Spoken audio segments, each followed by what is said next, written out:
Good afternoon, everyone, and welcome to the City of Markham's second annual Seniors Roundtable. My name is Kimberly Kitteringham, and I have the privilege of serving as the City Clerk and Director of Legislative Services.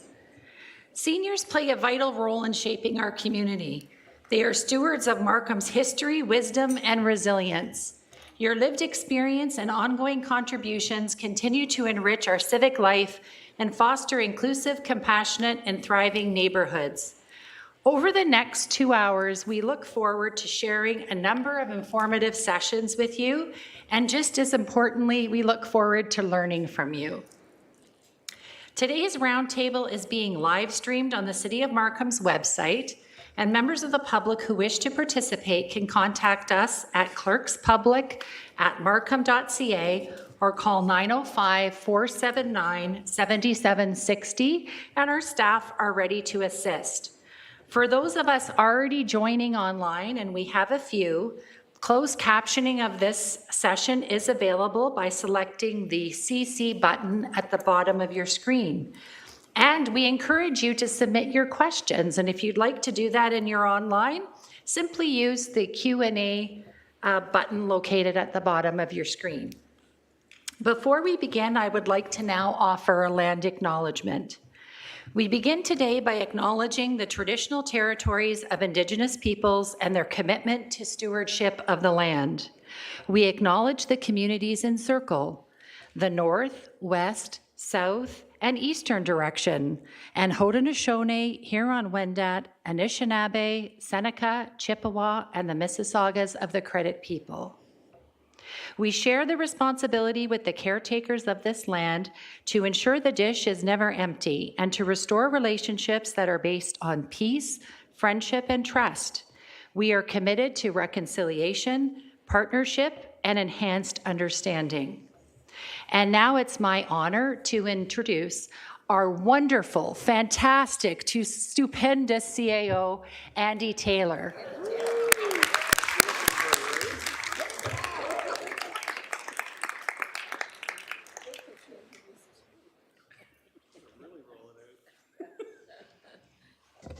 Thank you, Kimberly. Well read. You see, when you do these things, you got to prepare your own opening, and thank you for reading it, Kimberly. Well, welcome, everyone. Good to see a lot of familiar faces, a lot from last year, and some new ones. Welcome, friends. So as the Chief Administrative Officer here at the City of Markham, it's my pleasure to join you today to discuss issues that are important to our community and indeed the seniors community. I'm here with a lot of city staff, senior leaders who will be introduced. We have Joseph Silva, who's our city treasurer, Trinella Kane, our Commissioner of Corporate Services, Morgan Jones, our Commissioner of Community Services,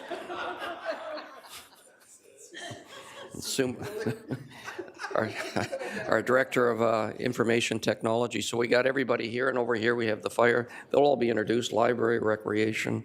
So thank you for coming. It's important to us is what the message to that is, having senior leaders here on a Friday afternoon with nice weather out, other than the advisory on the, I guess, the smoke from northern Saskatchewan. So take care of yourself out there when you're outside today, most likely over the weekend. So today's Seniors Roundtable and the open house, hopefully a lot of you attended it in the Canada Room, provides a valuable opportunity to connect with city staff and indeed fellow seniors to share experiences and engage in meaningful conversations, not only today, but hopefully throughout the year. And the theme for this year's event, Safe and Sound, a senior's guide to community safety. I think this theme underscores the importance of ensuring that all residents, and especially seniors, feel safe, supported, secure in our community. Markham is a very welcoming city with a vibrant and very engaged seniors population, and the city remains deeply committed to promoting the safety and well-being of all its residents. Today, we're looking to hear again your unique perspectives, your experiences, both collectively and individually. And I believe this dialogue will greatly inform the mayor, councilors you'll be meeting, and city staff in better providing the appropriate programs at the right time, in the right places, and the services to support you. So together, let's work together to continue to build a safe and more inclusive and accessible community. So I want to thank you once again for your participation in this important dialogue. I think we all look forward to a productive and insightful discussion this afternoon. And I'd now like to invite Mayor Scarpitti. It says here, up to say a few words, but I don't think whoever wrote this has ever met Mayor Scarpitti. So I'll just end it with, I'll invite Mayor Scarpitti up to the podium. Thank you and have a great afternoon.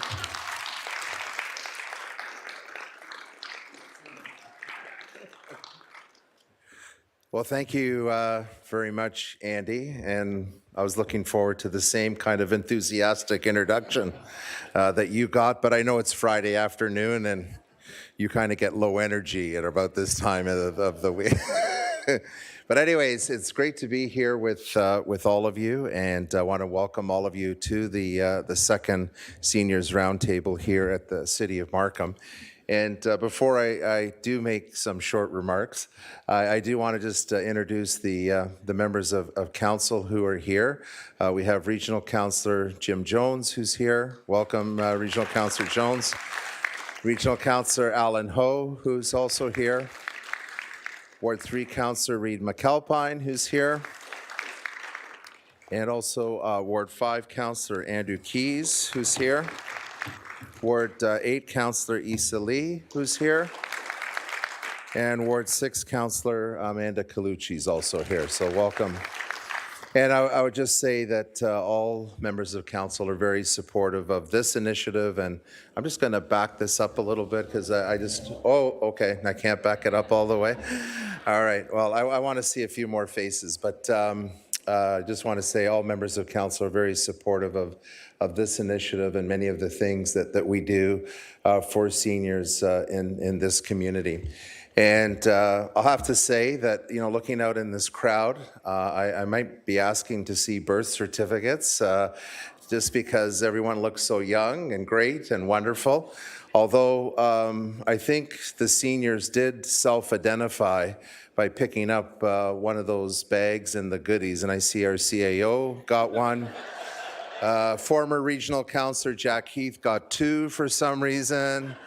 So anyways, there we have a few more who've self-identified. So thank you, and I think you have indicated in one way or another that you should be here this afternoon.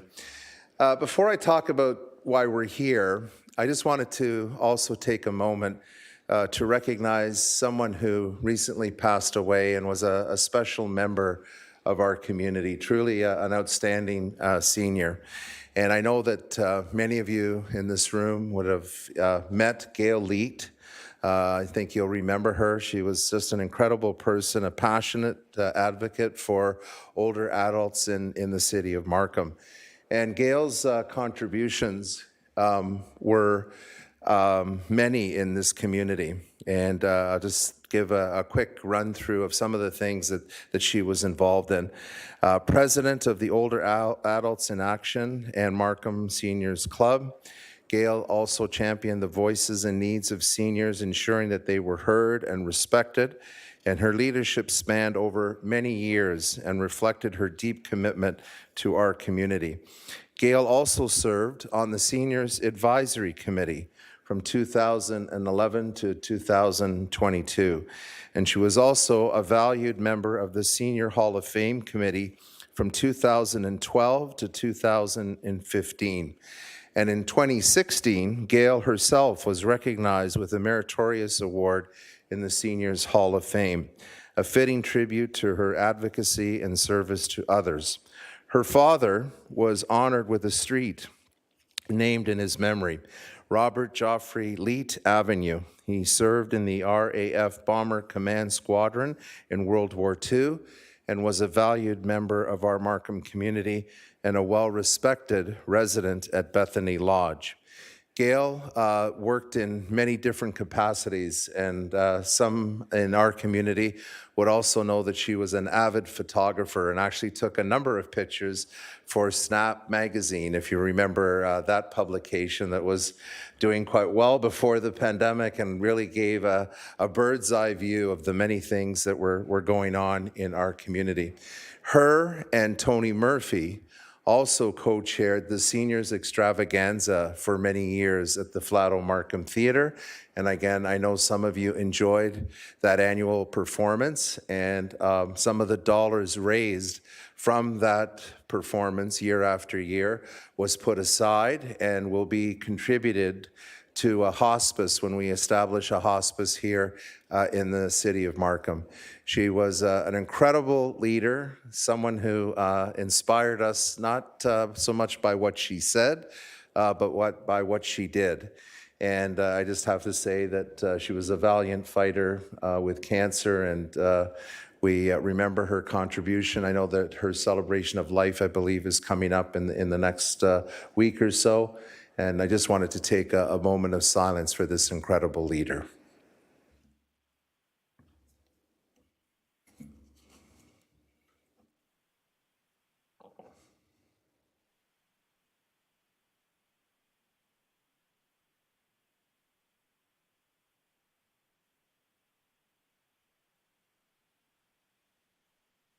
Thank you, and thanks to Gail. So, as Andy Taylor indicated, this year's theme, Safe and Sound, a Senior's Guide to Community Safety, I believe underscores our commitment to making sure that seniors feel safe, well-supported, and truly valued in our community. Markham is proud to be a city that prioritizes safety and well-being for all of its residents. And it's important to recognize how much our seniors have meant to the city of Markham that we have today. They have certainly been builders of families, builders of businesses, neighborhood contributors, and have advanced arts and culture in our community. And fair to say, as we continue to recognize this incredible country, that many of our seniors have made Canada the best country in the world. So I say thank you to all of you. Your life experiences, your wisdom, and your contributions continue to shape the future of Markham in meaningful ways. That's why it's important that we have this gathering with the Seniors Roundtable to listen to what's of concern to you, to also hear what you think we could be doing better, and how we could work with the seniors community more closely. Today, we'll be talking about everything from emergency preparedness. And goodness knows, with the wildfires that are happening in other parts of Canada, but some of the storm events, we always and should be prepared in our home, in our community. We'll also be talking about fire safety and also cybersecurity, and certainly a lot more as it pertains to safety for our seniors. We have a range of initiatives and programs in place to enhance community safety and support our senior population. And today, we have that opportunity to discuss these initiatives and explore new ways to strengthen safety for seniors in our community. Your insights and experiences are invaluable in helping us address the challenges you face and improve the programs and services that we provide for you. I want to thank you all for being here today and your commitment to making Markham a safer place. And I would just say, whenever in doubt, and I'm glad to see Superintendent Batt here from District 5, whenever in doubt, whether it's a car, a person, or just something doesn't feel right in your neighborhood, or whether someone's approached you somewhere in the community, please reach out to the York Regional Police, because they are here to make sure that incidents are followed up and that we track people down who take advantage of those who are vulnerable in our community. So I really am looking forward to the presentations for us to recap what's available.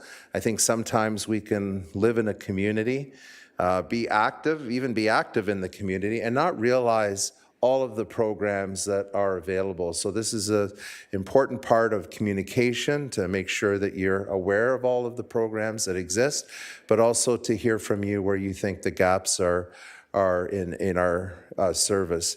I will also say this, and I think it is important, and as much as I think we here at the City of Markham, when whether you contact us through email or through a phone call to our contact center, we're always willing to help. But I also want you to recognize that the City of Markham is not the province of Ontario, and it's not the federal government. And there's clear distinction between the services that we provide at a local level and some of the services that the province of Ontario should be funding properly. Just the other day, I was at a breakfast meeting and someone stood up. I was talking about the initiatives that we have in the City of Markham, and someone stood up and asked me, could the City of Markham provide funding for kids with autism and their families?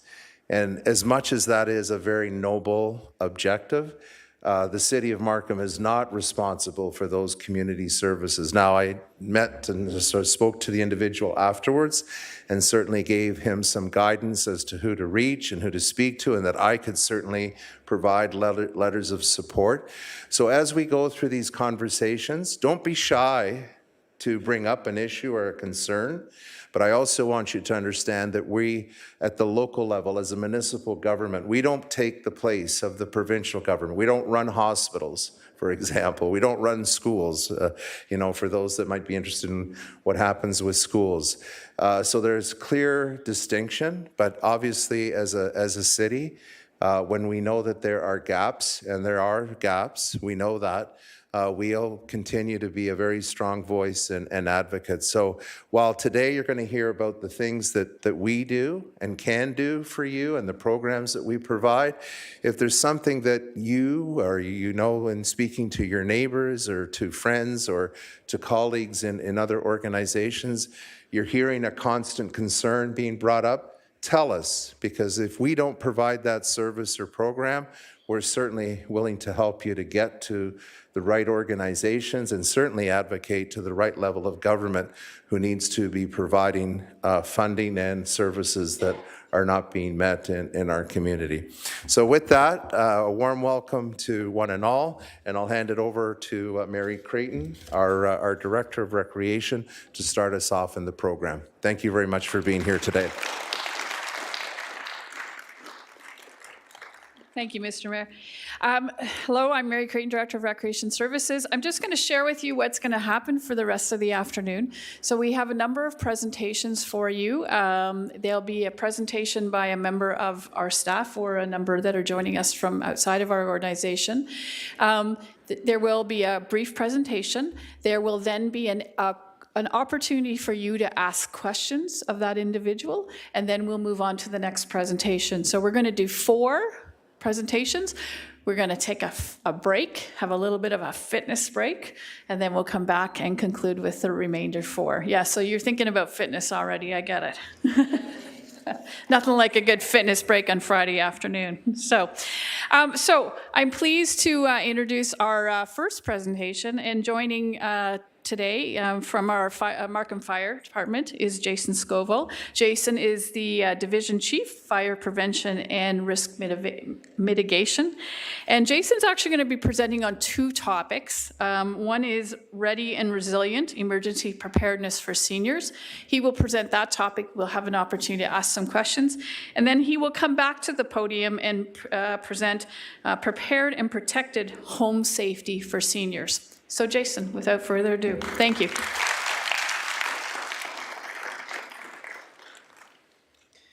Thank you so much.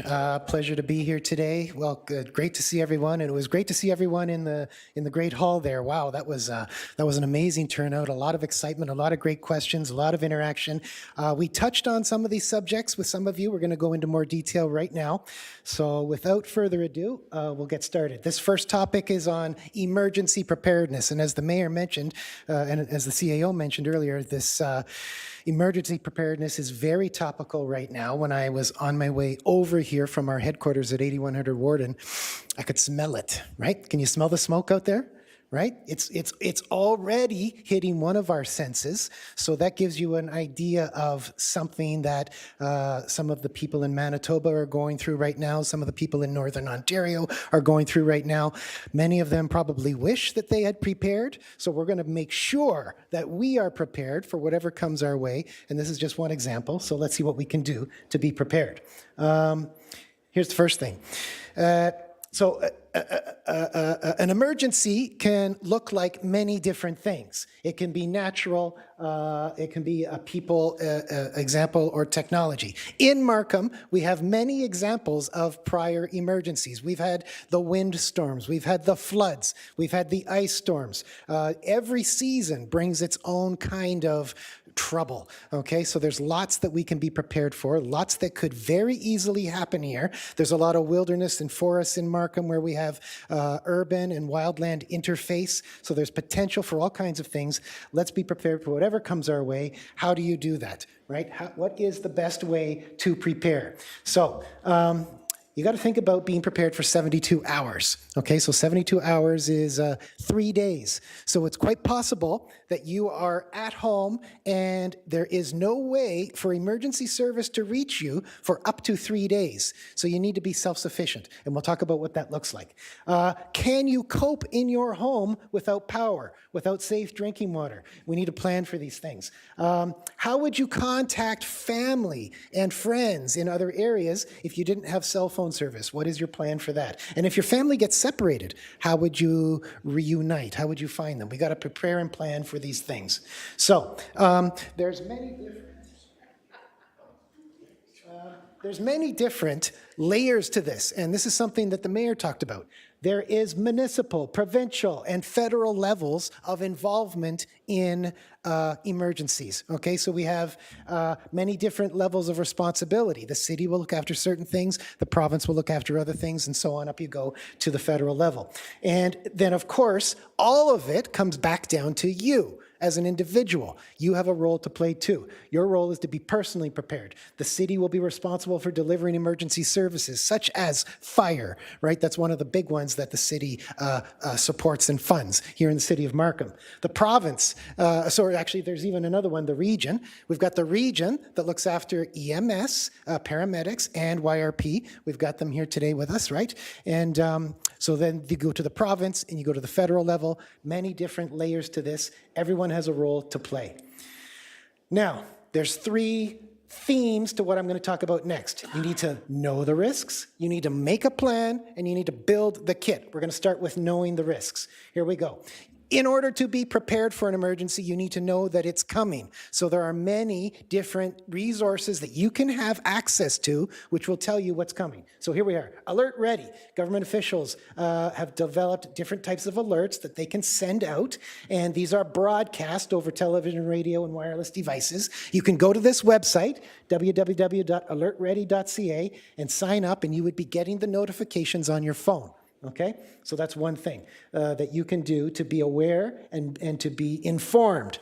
TRCA runs, they give you the flood alerts if there is the potential for heavy rain and those kinds of things in your area. Now you know that there's a potential for flood. You can sign up there on that website. Go ahead and take a picture with your phone on these things. These are great resources to have. Environment Canada gives you the weather alerts. Those are great weather alerts to have, right? Especially in the summer. You want to know what's coming, heat wave and whatnot. There's a great resource for you to have to know what's coming weather-wise. Local police Twitter. YRP YRP has an excellent website. YRP has Twitter. They send out all kinds of messages to advise of things that are happening in the neighborhoods. All right, so that's something that you can look at as well. And so even the City of Markham website puts out information when there are alerts that you need to be aware of. Okay, so we've got that for you as well. Now, planning is the next one. The City of Markham is prepared. We have an emergency response plan, very detailed, and we've got, there you have the table of contents there, all kinds of different aspects that we have prepared and planned for. We've got all the different departments here in the City of Markham. They have roles to play, and we do practice drills at different times of the year so that we know what each of one of us has to do in the event of an emergency. So we've got that going. So the recommendation is that you copy the City of Markham's example and have a plan for yourself, okay? Here's how you do it. One of the biggest things you can do is have an emergency kit, okay? And there's a website there, markham.ca, Are You Ready? And it'll give you some tips on what you can do to prepare with your kit. Here's some typical examples of what you want to have in it, okay? You want to have things like batteries and flashlights. Why? Because the power goes out in the middle of the night. This is a great thing to have to be able to see your way around your home. Water, drinking water, cleaning water, sanitary water. You need to stock up on these things to have a proper supply, even water for cooking. Okay, first aid kit. Do any of you have special medicines or medications that you are prescribed? You will want to have those in your kit, prepared for 72 hours. The pharmacies may not be open to serve you, so you're going to need to have these available for yourself. Pet food. Do you have dogs, cats, guinea pigs, fish? Who knows, but you need to plan for them as well. You need to have proper food and supplies and medicines for your pets as well. Okay, a radio, battery operated. They've even got these wind up radios that you can have as well. Great resource to have for information during an emergency that will keep you informed about things that are happening, resources that are available to you. It's better to know than not know, right? So this is how you do it. What's that? Famous can opener. Yeah. Do we even use those anymore? Well, you know what? You might need it one day, right? So grab a can opener and put it in your kit because you're going to be stocking up with food as well. We've got emergency blanket, so blankets, linens, things like that to keep you warm in the cold. Money, cash. You know what? In the event of an emergency, if the debit system is down, if the credit system is down, cash will be the thing. Okay, so make sure you have some available in your emergency kit to do the emergency purchasing that you need to do. EpiPen, do you have allergies? Do you have specific personal needs for your health? Then make sure you've got that in your kit as well, okay? And we've got the medicines there too. So take this model of the 72-hour personal kit and then make a mini model for your car. We talk about this in the winter a lot of the times when you might get stuck in the snow. So what do you need? You need the blankets, you need the shovel, you need a little bit of food, a little bit of water, things to sustain you until you can be helped out of that situation. Have these things for your car as well. You never know when you might need it. Okay, so we've talked about the kinds of emergencies we have in Markham. We've talked about how you can get information to know what's coming, have a plan, have a kit, and be ready. So if you adopt this in your own family, then I think you'll be in good shape. Thank you. Thanks, Jason. So everybody's going to go home and look at their kits that they've got already made at home. Me too. Does anybody have any questions specific around that topic for Jason about an emergency kit, being ready, knowing what your risks are? I have a suggestion. A suggestion? Jason, instead of the opener, how about a Swiss Army knife? Ooh, sure. There you Yeah, go. that's a great idea. That's a bit more of a versatile tool. Yeah, the multi-tool. I like that very Are much. they paying Yeah. you for that little endorsement? Anybody else have any questions about that? Just out of curiosity, how many people have an emergency kit? I missed what he said. Oh, Swiss Army knife. Instead of a can opener, a Swiss Army knife might be helpful. yep. So some people say they have Agreed. it in their car. Do you have it in your house? Yeah, so a few people. So some valuable information. Anybody else have a question? No? So we all know what should go in a kit. Oh, question up there. Okay, I'm coming. No, I got a good voice. Can you hear me? So Actually, if you could just wait for 1 second because our online audience can't hear if you're not speaking into the mic. Great suggestions. I just also wanted to mention our pet family, our fur family, that we'd want to have some supplies for them too. Yep, great idea. Pets, be supplied for them. And I have one question here. The thing that's always worried me, Jason, is an emergency in February or January. And our house is not an overly expensive one. It has a fireplace. I would include wood, burning wood, that you can burn at least for a day or two to stay warm until the heat can come on or whatever. It's not, we have once, Mr. Mayor, you remember, you were golfing. And I don't mean that's The a one negative. time I golfed, Jack. You were there, mid-August. Yeah. We had an emergency when the power went down around 03, and I happened to be, because back I was here, the only one here. There was no problem with heat. There was no problem with anything almost. But in February is a different matter. So I'd include wood on your, if you have a fireplace, I'd include wood. It's a great idea. I don't know if anyone's taking minutes, but I'm going to make a note of that. And yes, I'll I'll add that. just speak to that a little bit. If you are going to use wood as a heat source, make sure you have used your fireplace and it's inspected and cleaned out, that it's just not something you decide to use 10 years into living in your home. Right. It's about being prepared. Yes, anyone who, and there are still many examples of chimneys and fireplaces being used in Markham, but you want to get it inspected on an annual basis just to be sure there's nothing wrong. Yep. Any other questions? Oh, we have one over here.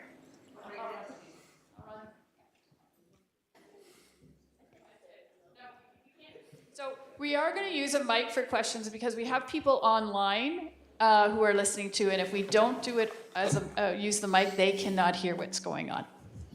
Yeah, I was just wondering what precaution can be taken for like when you have the smoke, like from the fire, like what can you do?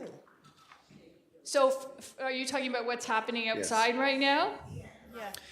Well, sure. I mean, that could be an issue for people with asthma. I think the idea might be to wear a mask, right? That might help to filter any particulate, right? These are particles could be small. So if you have health conditions like that, I don't know how bad it's going to get. I can't see the smoke. I can smell it.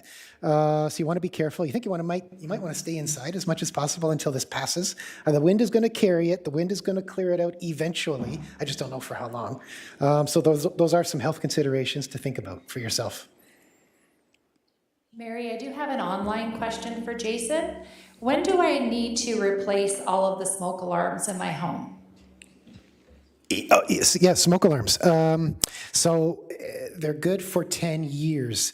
On the back of every device, there should be a date printed by the manufacturer, and that will give you an idea of when it was made, and then you want to go 10 years from there. They're designed to last for 10 years. What happens is the sensor wears out.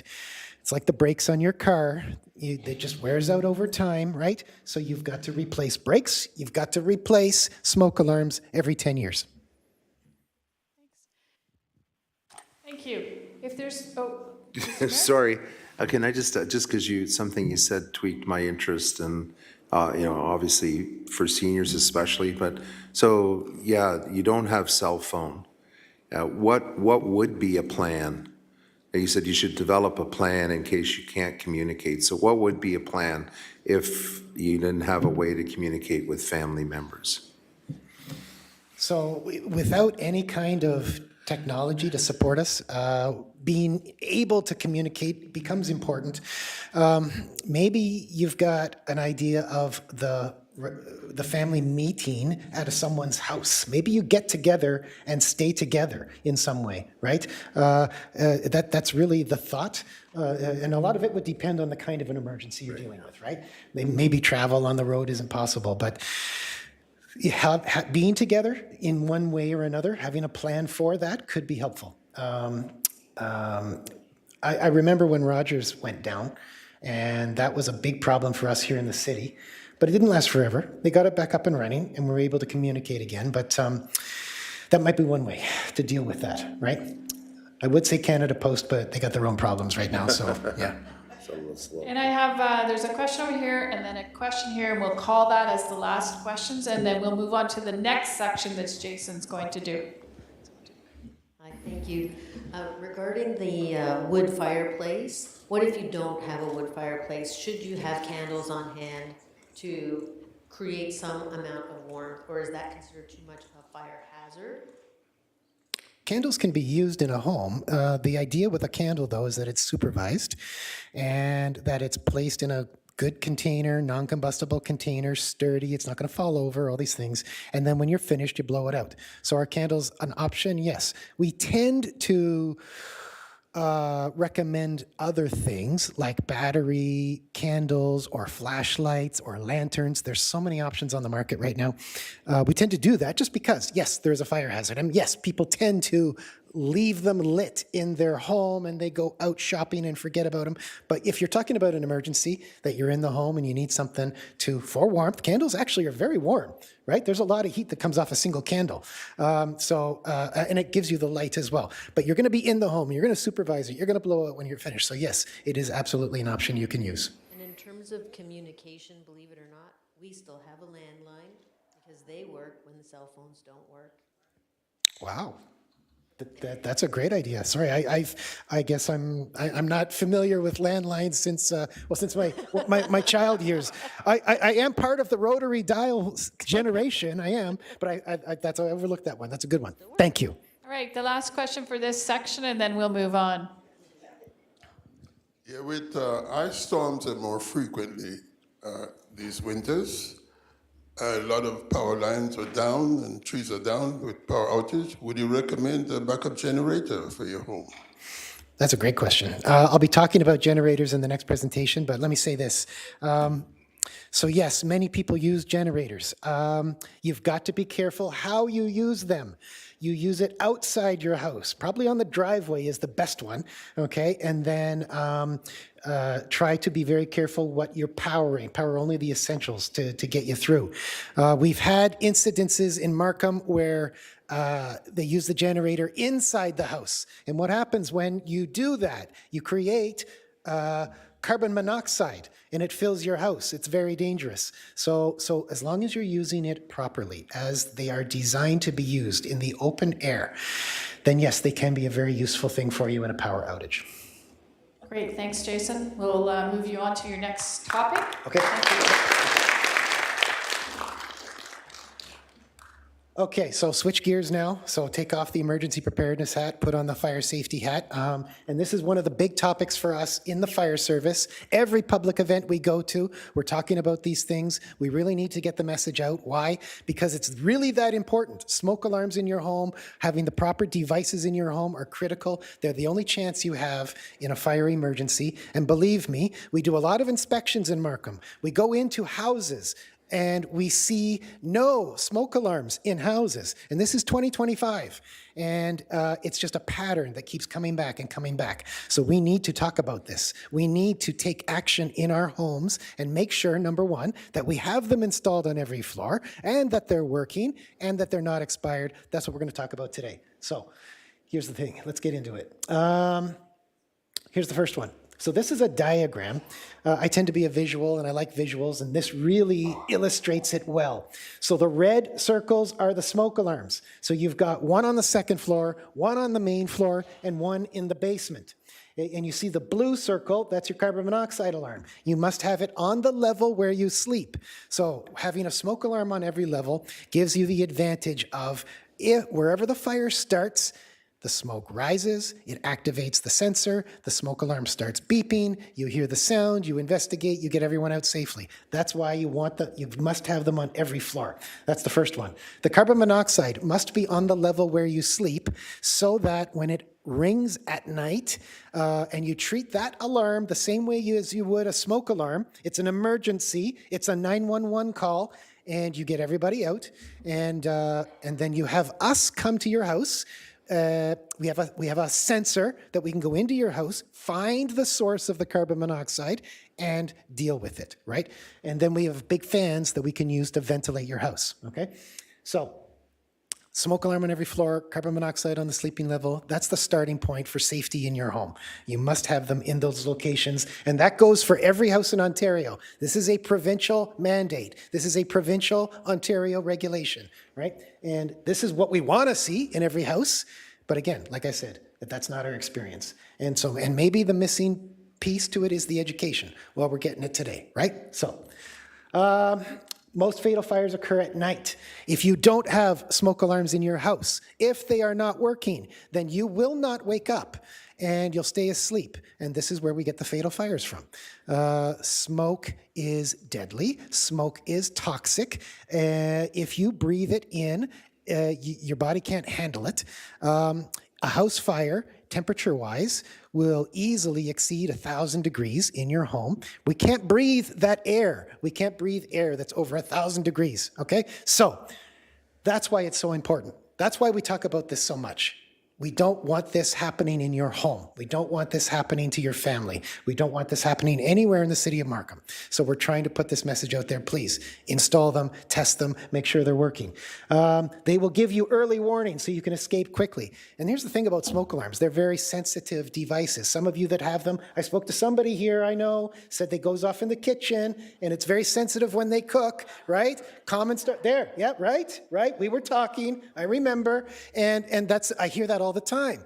But they're designed for that. They're designed to activate at a very early stage so that you have plenty of opportunity to go down the hall, down the stairs, walk right out the front door and be waiting for us when you call 911 so that we can deal with the emergency. That's the ideal. And that's what they're designed for. And that's really what we want for you, right?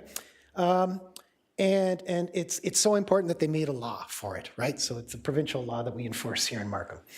Homeowners. So if you are a registered homeowner in Markham, here is your responsibility: to install, to maintain every story of the home and outside the sleeping areas. And that's the ideal spot: in the hallway of the second floor, in the hallway of the main floor near the stairs, in the hallway of the basement near the stairs. That's where you want them. Those are the perfect places. Why? Because smoke will rise. Smoke loves stairways because that's like a chimney. We were talking about the chimneys earlier. It follows up the chimney. It goes up. It wants to rise. It wants to rise all the way to the second floor. Okay? So it's going to pass the smoke alarm. It's going to activate the smoke alarm. That's what you want. Okay? So landlords, if you are a homeowner and you are renting your house, this is your responsibility. You must ensure the same thing as homeowners for the tenant. It is not the tenant's responsibility to install smoke alarms. It is the landlord's responsibility to do that. Now, I know we have many, many rental properties in Markham.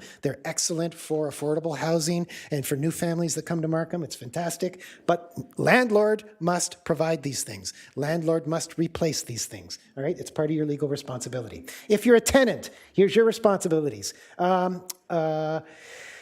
If you are missing smoke alarms, you tell your landlord. If they are not working for any reason, you tell your landlord. And also, do not tamper or remove your smoke alarm. That becomes an issue for you as a tenant. Don't do it. They're there for your safety. You have the responsibility to make sure that they remain in place. Here's some tips. We talk about interconnected. Nest, for example, is a manufacturer of smoke alarms. They got the wireless interconnection. It's a wonderful thing. And the interconnection means that if the basement smoke alarm activates, it will automatically ring the main floor and the second floor. They will all ring together. That's a great thing. Many houses, if they're built since 1990 here in Ontario, they will be interconnected. It's a great way to go for safety in your home. We always talk about testing them monthly. There's a button right on the face of the device. You push it. That's all you have to do. And then it will beep, and it'll tell you that it's working. Here's the thing, and we say monthly because sometimes when you push the button, it doesn't beep. It's silent. Well, what's wrong? I don't know. But there's a problem, and now you know, and now you can fix it, replace it. It's better to know sooner rather than later whether or not it's working, right? Okay. For those of us that have difficulty in hearing, okay, smoke alarms sometimes aren't effective. So they have other products. They have strobe lights. They have bed shakers. And so the smoke alarm is designed with an interconnection to a shaker on the bed, and it will shake you awake. So if you have a hearing problem or you know someone who does, This is something that they can get, and it'll work for them, right? So that they can benefit from the same level of safety. And here's the last one, 10 years. Smoke alarms are good for 10 years. And after that, the sensor, there's no manufacturer of smoke alarms that will warranty anything past 10 years. If you buy a smoke alarm, you see lots of fine print on there. That's what the fine print is telling you. They're saying, you're buying it, we're telling you it's good for 10 years, and then that's it. If you leave it up there so that it becomes a museum piece, then you're on your own at that point, okay? The manufacturer's told you, the law of Ontario has told you, you've got to replace them after every 10 years, okay? Now, here's a little diagram that shows you where to put them. I always recommend putting them on the ceiling, and you can see it says best right here, right on the ceiling. Why? Because smoke rises. Could you put them on the wall? Sure, but you've got these things to consider. Maximum 1 foot down below the ceiling. And you see in the corner of the image there, there's a little blue shaded area. That's a dead air space. You don't want the smoke alarm anywhere near there, because what will happen is the smoke will curl and it'll bypass that area and it won't activate the smoke alarm. So look, they need to be on the ceiling. Have them on the ceiling in your home. Now, we're going to switch gears, talk about CO, carbon monoxide. We touched on it a little bit with the generator question.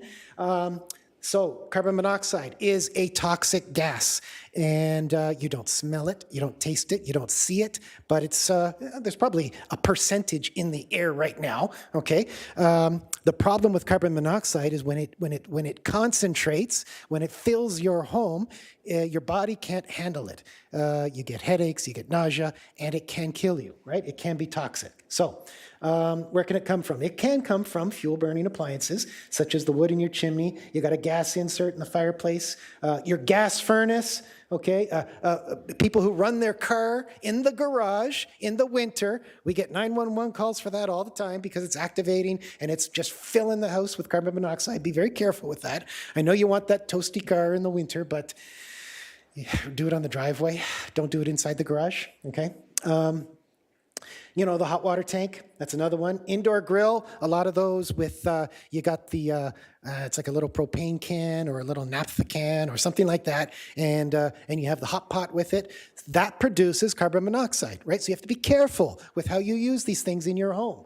They're designed to be safe, yes, but be aware of the risks. This is what they produce. So you want to be mindful of how you use them in your home. Some people have gas dryers. Some people have portable heaters that they use in their home. Some of them are propane. Here's the generator. We're going to talk about that. Carbon monoxide. What are the symptoms? Headaches, nausea, dizzy, breathless.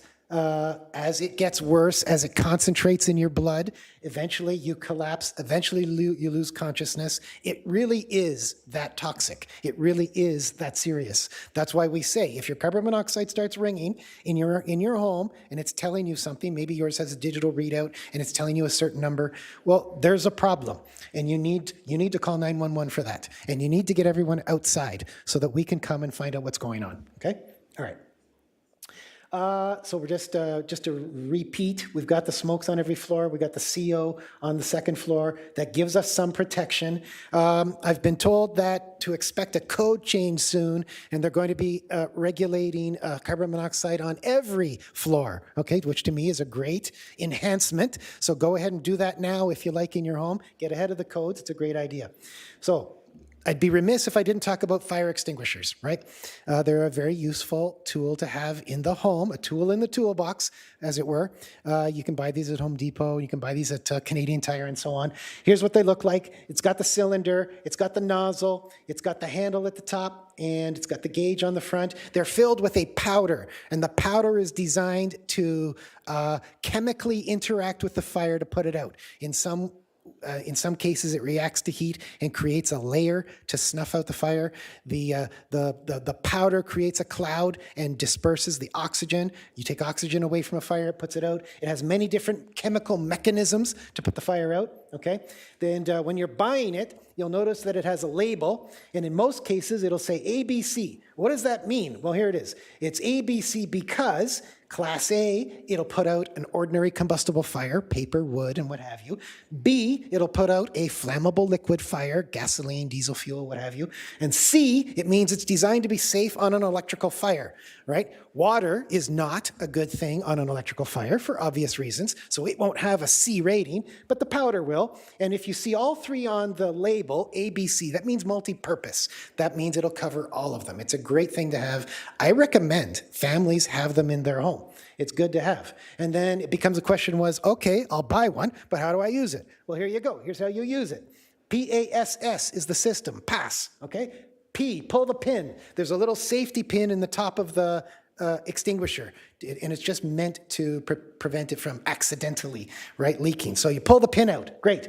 A is aim at the base of the fire. You might see flames going up the wall. You want to aim at the base. We'll get to the wall later. Aim at the base of the fire. Squeeze the lever. So there's a lever on top of it. Squeeze it. Once you do that, you release the mechanism, and it's a pressurized cylinder, so the powder starts coming out, and then you sweep side to side, right? So you're doing a gentle sweep like this, left to right, and you're putting a coverage over the entire fire surface, okay? It's just that simple. PASS. Pull, aim, squeeze, sweep. Okay? All right. Dryer safety, clean the lint. We get dryer fires all the time in Markham. And why? Because they haven't cleaned out the lint. There's a lint trap in the dryer. All you got to do is clean that out. There's a connection between the dryer and the exhaust duct. Clean that out too. And stay on top of that. These dryers are hot. They create, this lint becomes a fuel. Okay? Kitchen fires. There's a lot of kitchen fires that we get in Markham. The most common one is pot on the stove because they had the food cooking, forgot about it, and they left the house, okay? And the neighbor sees the smoke coming out the window and the smoke alarm's ringing, and they call 911 for you, which is nice. Thank you, neighbor. But you don't want that, right? So be careful how you're cooking. You want to pay attention to what you're cooking. You want to clean the oven, clean the microwave, clean the surfaces in your home. And clothing fire, you want to be careful what kinds of clothing that you wear while you're cooking. The electrical element on the stoves are very hot. If you've got a gas stove, the open flame, you want to be careful around that. Okay, so here's one we always talk about these days is the lithium-ion batteries. You see people with the hoverboards. You see people with the e-bikes and the e-scooters. And what are they doing? They're charging them in their living room while they sleep at night. And that's a big problem, right? There's plenty of YouTube videos that'll show you what happens when these things overheat or fail. And these are big fires. These are very difficult to put out. And so we're asking people to be very careful how you use these devices in your home, how you charge them in your home.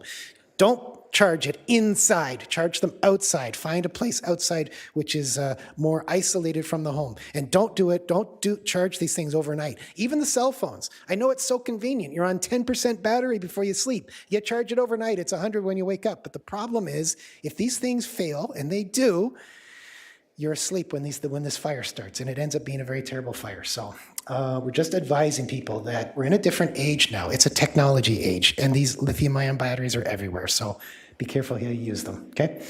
All right. Here's the other thing about batteries. Don't throw them in the garbage.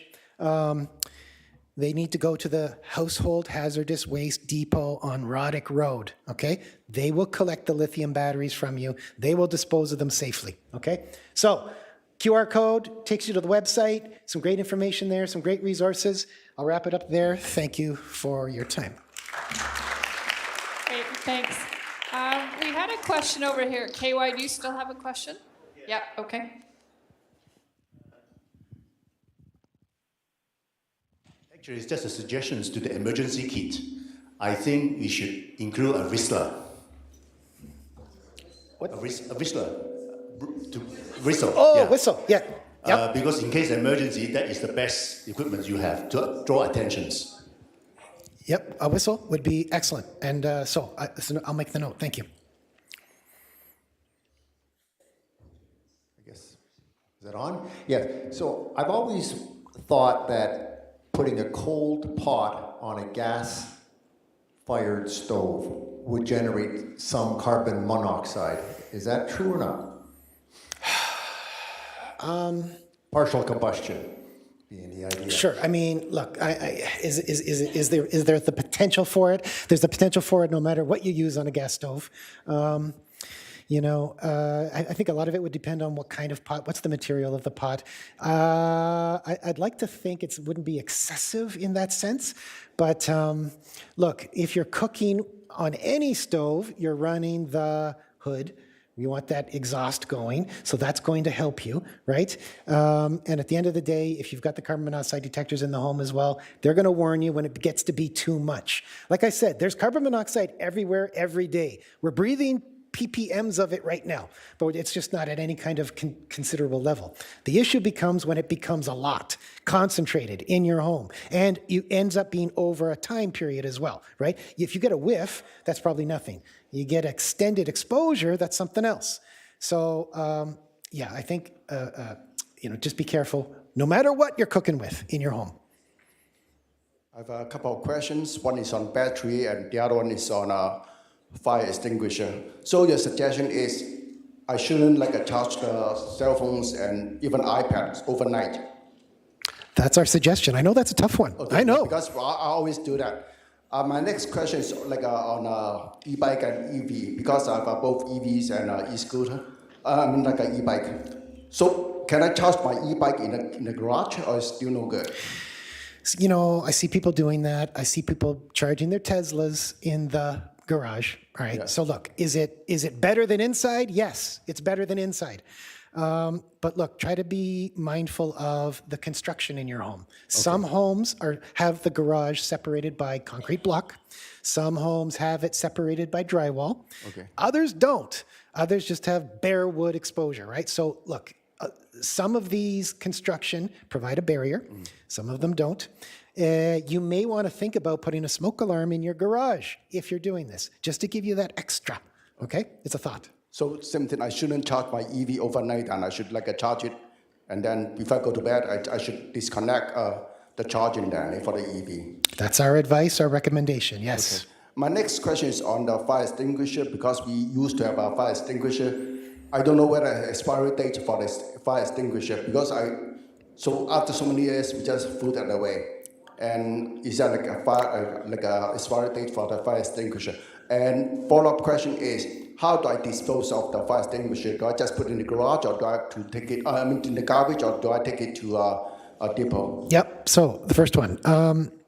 If you are a commercial business, for example, and we're doing an inspection on your extinguishers, the maintenance process for a fire extinguisher commercially is every 6 years, it needs to have a maintenance done where they take it apart and examine it and replace the powder, okay? So every 6 years it needs that. Every 12 years, the cylinder needs to be hydrostatically tested to make sure that it still has its structural integrity, okay? So look, if an extinguisher passes all of those tests, 6 year, 12 year, then it can go on. It can go on another 6 years and go another 12 years.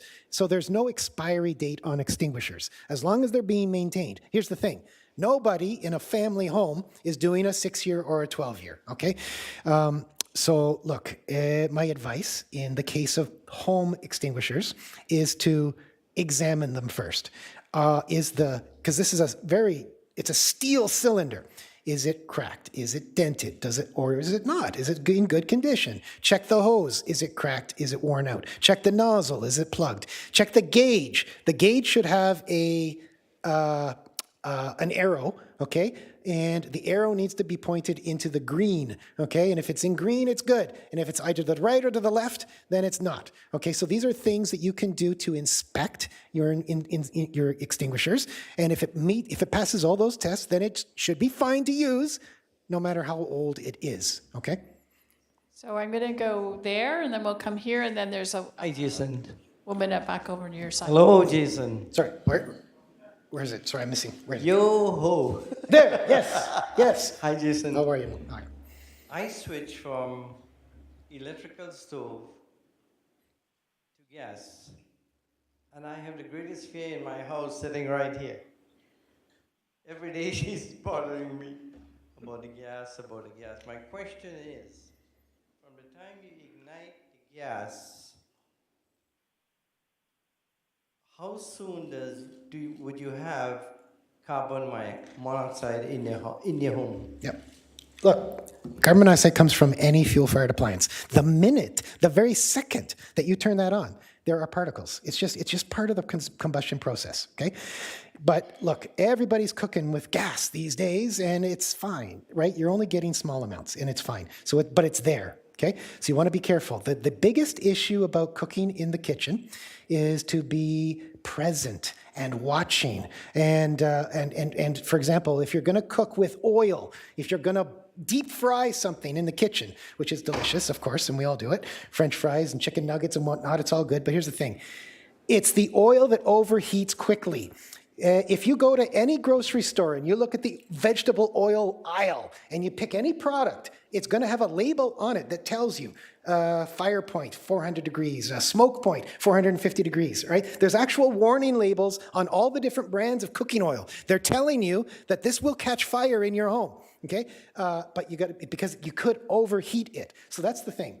If you are standing in the kitchen and you are watching how you cook and you start to see the whiff of smoke coming off the pot of oil, you know it's getting too hot, you can immediately turn it down and there's no problem, right? So that's the important part about cooking. It's not so much whether it's electric, gas, or smooth top, okay? It's about being present and being able to intervene when there's a problem. Let me tell you this about the difference between electric, gas, and smooth top. Electric coil you turn it on, it starts to glow orange. That will maximize at 700 degrees Celsius, okay? So 700 is for electric. Gas, 600.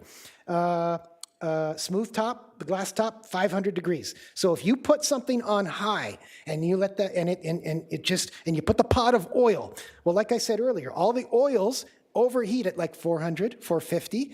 So these maximum temperatures on the stoves, there's the mismatch there. It's going to overheat if you leave it there long enough, right? So be careful with that stuff. And I'll say one more thing about cooking with oil in the kitchen.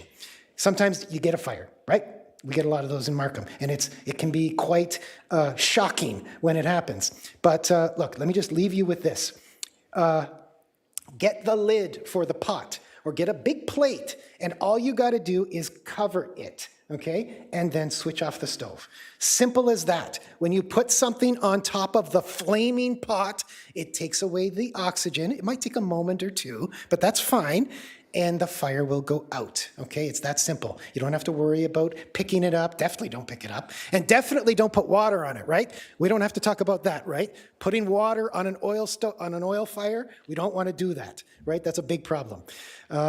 Simply cover it and problem solved. Okay, we'll go to a question over here, and then I've got the last question for right here for this session. I know there are many other questions, and Jason will be around after that. Yes. You can ask. Okay. My question is in regards to the batteries disposal. Not all seniors have access to go and dispose them themselves.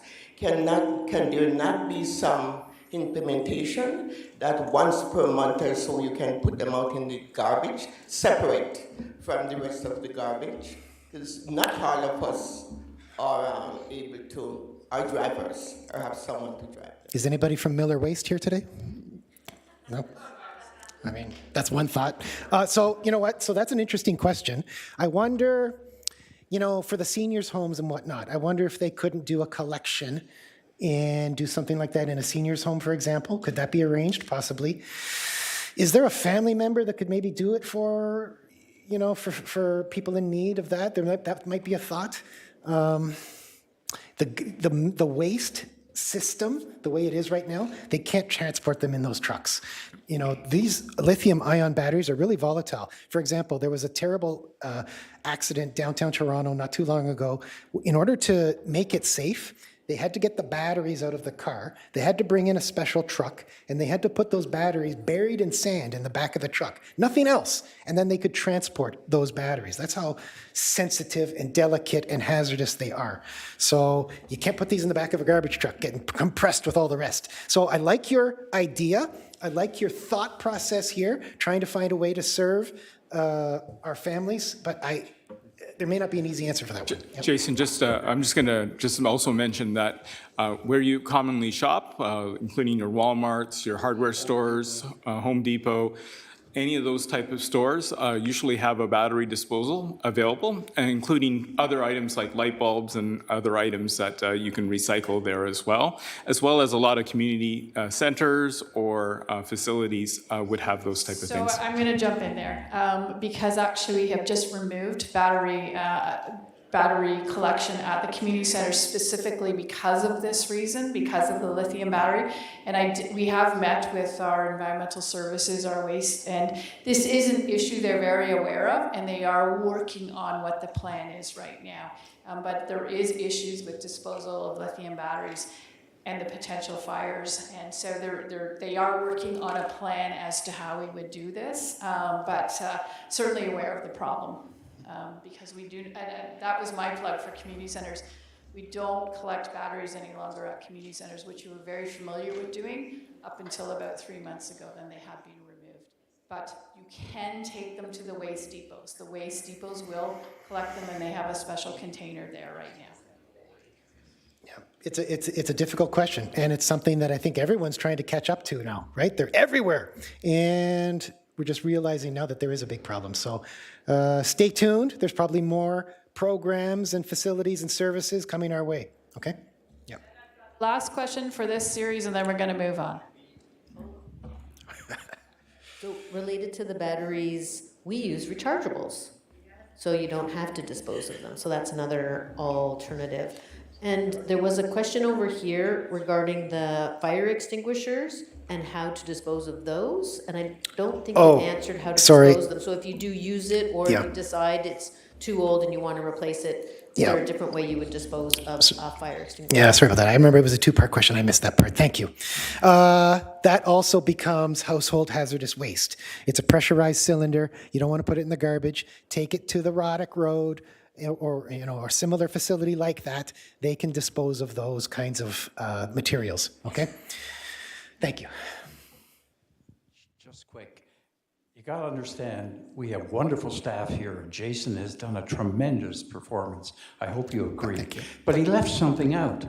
We learned here about social pressure, and you should have asked a question, Jason. Your question should be, having heard the presentation, who's going home tonight and checking their smoke detector and carbon monoxide detector? Hear, hear, So hear, hear. you should ask that question.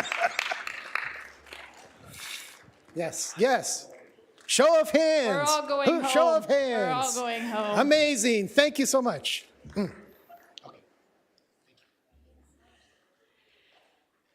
Thank you very much for that. Thanks, Jason. So we're going to move on to a different topic right now. I just have to grab my notes.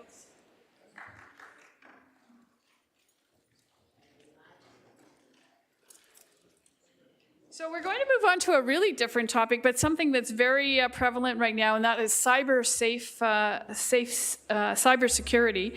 So cyber safe seniors, protecting yourself online. And I'd like to invite to the podium Andrea Giacchetto. She is with our Markham Public Library, and she's the Director of Excellence Services. Thanks, Andrea.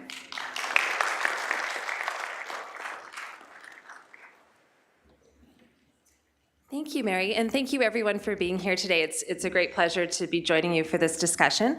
I'm also joined by my colleague, Suman Akherji, who is our Chief Information Officer for the City of Markham. So as Mary described, we're talking about staying safe in a very different kind of space. Suman is going to share some practical tips on how to be safer when interacting online. And then I'm happy to share a little bit of the information about what's going on at Markham Public Library if you're interested in learning more and exploring some of topics around how to have sort of a positive and safe experience. Thank you, Andrea. So good afternoon, everyone, and good afternoon to our virtual audience members. So I'm going to actually, instead of you asking me some questions, I'm going to ask a couple of questions to the audience. And for our virtual folks, I already know your answer because you're probably using some technology right now to access this meeting. But I guess for our audience members here, how many folks are using technology today? Probably have a cell phone, a computer, some sort of device. Yeah, so that's pretty much everyone out there, and there's probably a few that aren't or have family members that do, or probably go to a business or service that's using some technology. And so with that, how many folks have actually been affected by some sort of cybersecurity incident? Your password's been compromised, or you've had some sort of incident where you've been contacted that there's something wrong with your account or something like that? Yeah, there's still a few hands, and there are probably hands that I'm not even sure, or I just ignore those messages and hope everything runs. Well, in this day and age, this is very, very commonplace. And so it's not a matter of if you're going to get hit, it's a matter of when. And in this case, you need to make sure you know what to do and things to avoid as you sort of use your technology that you're using. And so on the screen that you'll see up here, you'll see some do's and don'ts. We tried to keep it to sort of your top 5. And so you need to use passwords to access anything these days. And it is really hard to remember all the different passwords that we have for each of our services. And we probably reuse our password. So maybe you have something for your bank, maybe you're connecting to our city services, you probably have a password. Make sure you change that password on a regular basis and try to use something what we call strong passwords. So what is a strong password?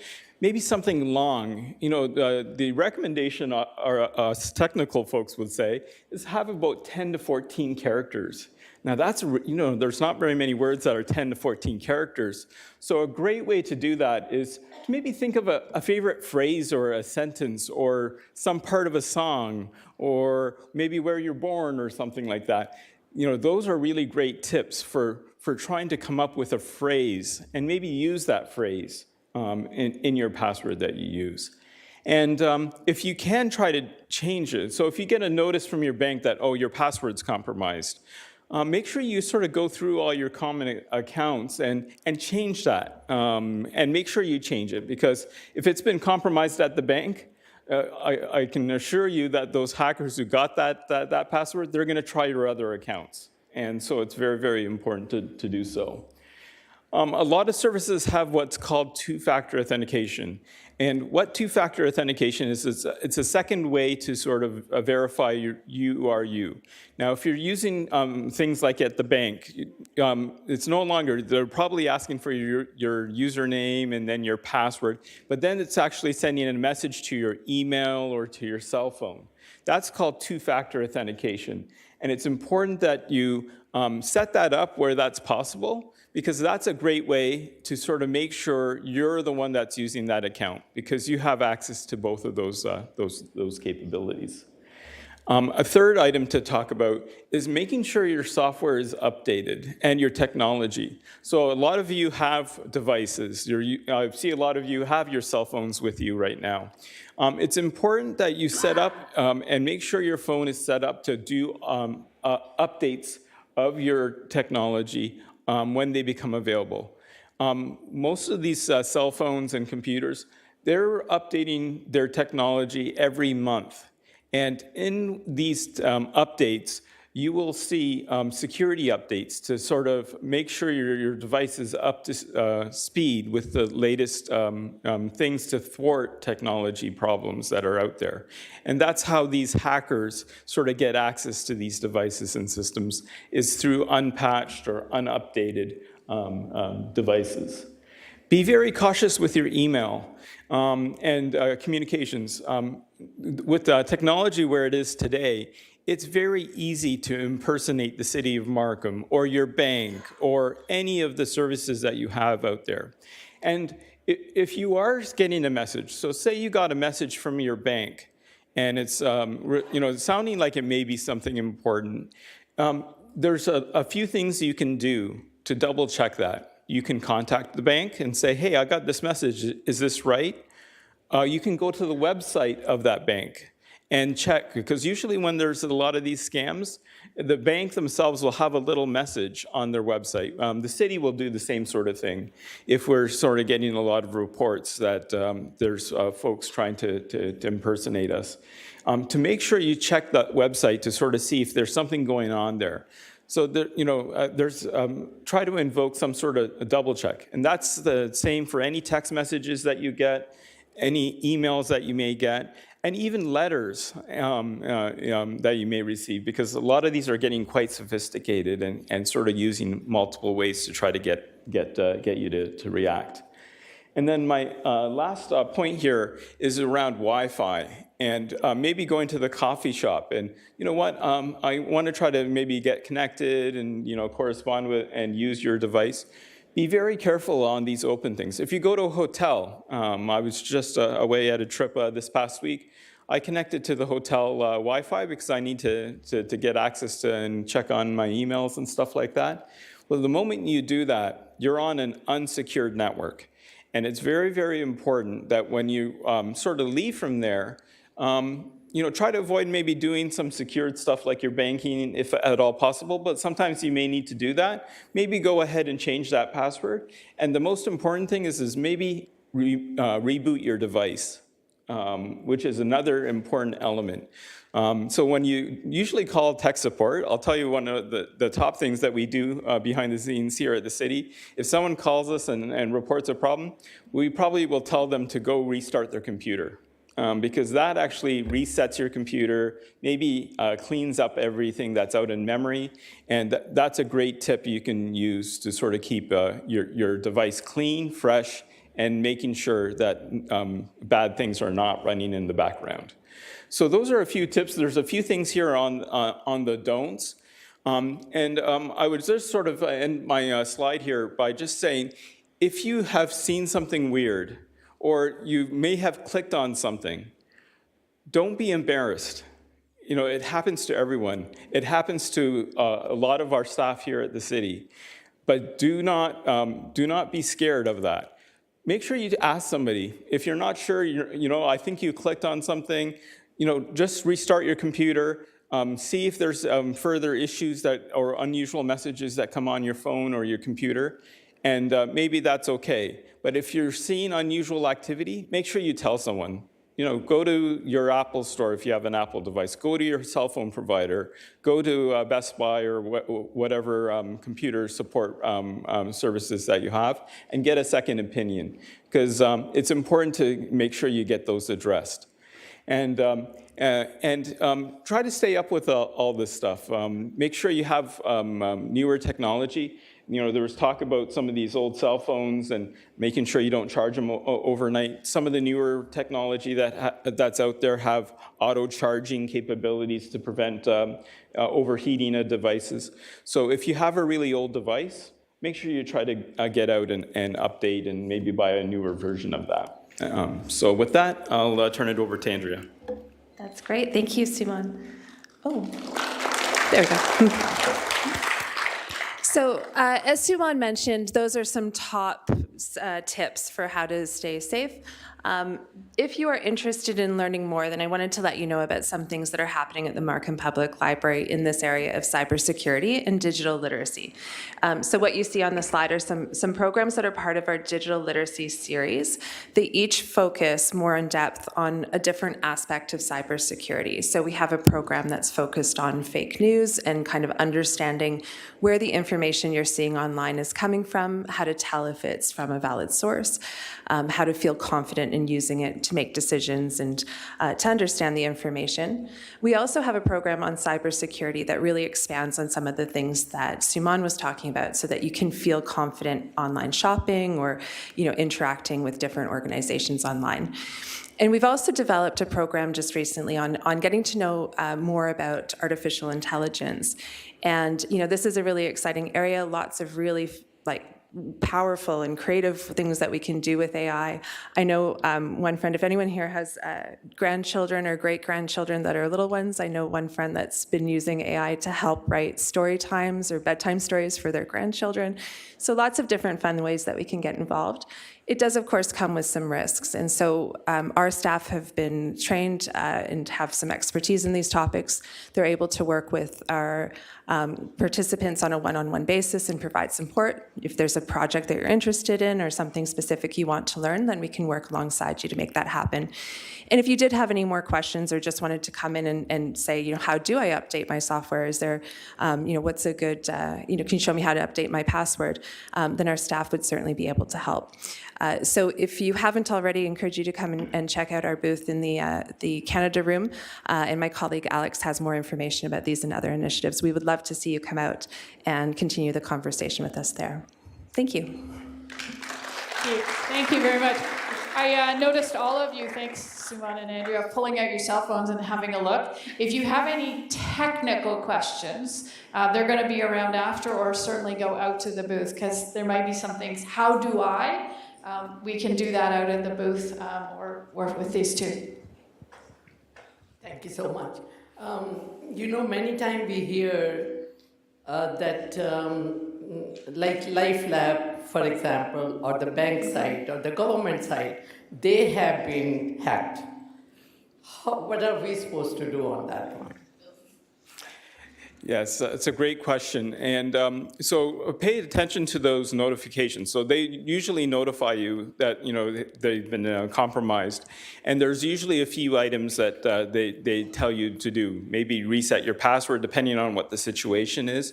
You can sign up for some monitoring service, which is usually a typical action that's done from some of these major breaches. And so go ahead and get signed up. You may get some of that services through your insurance provider. A lot of insurances, whether it's home or auto, provide some of that service as well. But usually through those breaches, you have access to some sort of monitoring service to make sure that your information is protected, because there may be some, if it's personal information or those type of things, that could be used in a wider scheme to maybe open up other accounts or services with that. So pay attention to those notices. Usually they direct you as to what are the items that you should follow up or do with regards to that. We have a couple more questions and then we're going to move on.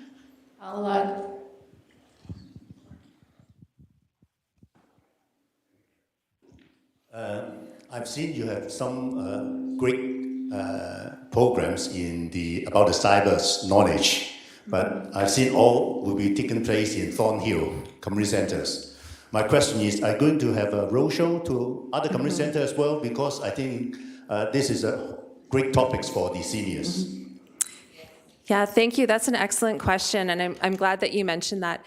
So these are new programs for us. So our first round, we're trying them in Thornhill, and then the intention is to make sure that we're able to run the same programs at our other branch locations as well. So Thornhill will be this series this spring, and then we'll be planning our next series in the fall, which I believe is going to be taking place, I think, at Angus Glen, but we'll be able to have that information on our website shortly.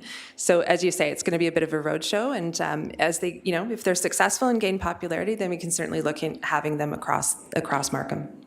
Thank you. Great question. And one last question. You talk about changing passwords. That is good, but the problem is, there are passwords for everything, like the cell phone, the iPad, go to the library, the banks, so on and so forth. So what's your advice, especially for seniors, we don't have such a good memory? How do we keep track of all those different passwords, especially say changing that regularly? So there's often there's a lot of tips and tricks that we can do, and we can talk offline on an individual basis. But I'll just leave folks with some general high-level suggestions.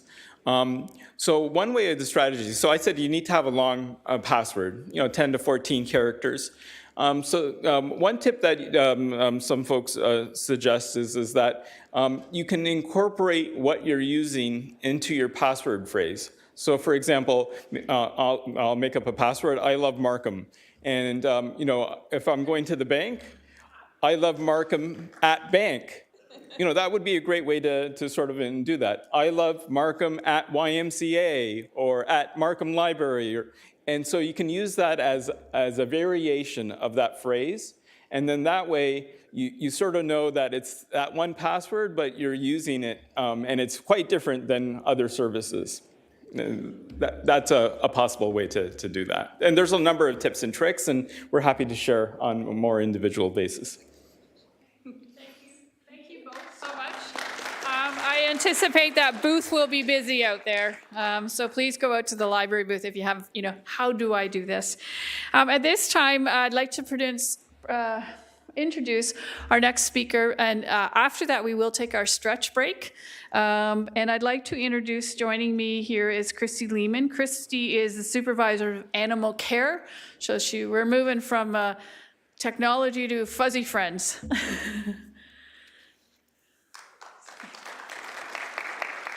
Hello everyone, how are you today? As Mary said, I'm the supervisor of animal services, so I'm responsible for all things animal related in the municipality. And joining me is one of my officers. This is Adam Freeman. You may have seen him in the community if you have reached out to us. He has maybe attended your property, provided you with some information. So the role of animal services is basically to ensure public safety and animal welfare by enforcing our regulations and responding to incidents and promoting responsible pet ownership. And our goal is to preserve and protect all animals, including wildlife, and educate the public on overall animal-related topics. And why it matters is because we are keeping our residents and our animals safe within the community. So I'm just going to give you a very brief presentation, basically advising you with some tips on how to keep your pet safe. How many of you have a pet at home? It's estimated that about 87% of the population has a pet in their home. So just a couple things for you. Always keep your pet on a leash unless you are in an off-leash area. We do have 12 in the municipality. We have 4 permanent and 8 pilot pop-up parks. There's one in every ward. There's a map and a list of all of them on our website if you're looking or interested in using them. And when I say keep your pet on a leash, keep your pet on a short leash. So I'm sure a number of you have seen one of these. This is an extended leash. These are not only against our bylaw, but they are not very safe for you to use for your pet. You can't have care and control of your animal. As you saw, Adam was very far away from me. It's kind of hard to keep your eye on your dog, keep them away from another dog. So again, keep your dog on a short leash, no more than 6 feet in length, okay? Don't leave your pet unattended. They're just like children. I hate to say it, but it's true. So don't leave your pet unattended, and don't leave them outside or in cars in extreme weather. So that's heat or cold, right? We all know how hot it gets out there, especially during these summer months. And it's very tragic for an animal. It doesn't take long, sadly, for them to pass away in extreme heat. So we do get a lot of calls for that. Make sure you get regular checkups for your pet at your local veterinarian. Keep them up to date on their vaccines. We do have a number of diseases such as distemper that is something that your pets can catch. So be sure to keep your pets up to date on their vaccinations. Always ensure when they're outside that they have adequate food, water, and shelter. Simple things for us to do is a small doghouse in the backyard, as long as there's shade for them to go in and be safe in their space. Just helps keep them safe as well. And ensure that your outdoor space is secure and that your pets can't escape. The worst thing is when we get calls for lost animals when people have accidentally left a gate open or a pet has found a way out in their back fence. So always make sure that your backyard is secure when letting your pets out. And my final pitch on our domestic animals and our pets, the best way to keep them safe is to license them. And you can do that on our website. It's a very simple process.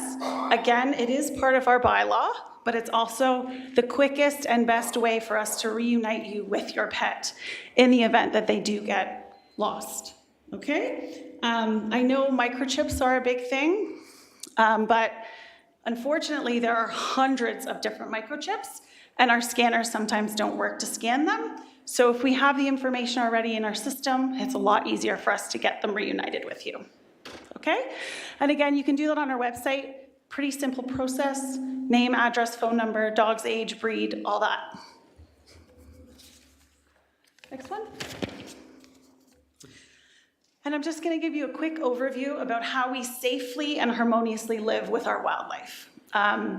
Do not approach any wildlife for any reason. If you find that they're visibly sick or injured, call us for assistance. That's what we're here for. We're here to assist you with any sick or injured wildlife within the community. And if you do happen to encounter any type of wildlife, specifically large animals such as coyotes, I know coyotes are a big topic of conversation, do not run. That is probably the worst thing you can do. They are a dog type breed, so they think you're playing with them, so they will chase you. So do not run.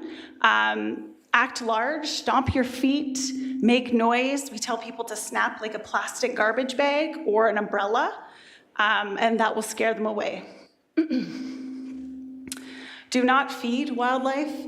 I know sometimes people think that it helps them. It actually is detrimental to them. They rely on you for food. They become no longer sensitive to you, so now they're habituated by humans. We do allow you to use bird feeders for songbirds. And I know it's kind of far away, but we do have a proper bird feeder here. And basically it's weight censored. So birds are very light, so they can perch here and feed, but if something heavier like a squirrel were to try and get in, it pushes it down and they can't access the food. So we recommend using these types of bird feeders and have a spill tray on the bottom because again, if the seed overspills onto the ground, that attracts other animals, rats, raccoons, squirrels. Don't use anything but proper bird seed. Don't put peanuts, any kind of nuts, because again, it's attracting other animals and not just the birds. Make sure that you pick up any other attractants off of your property. That includes fruit trees. I can't tell you how many times we've gone to properties and they have this beautiful apple or pear tree in their backyard, but all around the bottom are fruit that's fallen, and that's a definite attractant for larger animals, coyotes, raccoons, etc. So make sure you're cleaning that up regularly. Keep your property clean of debris as well.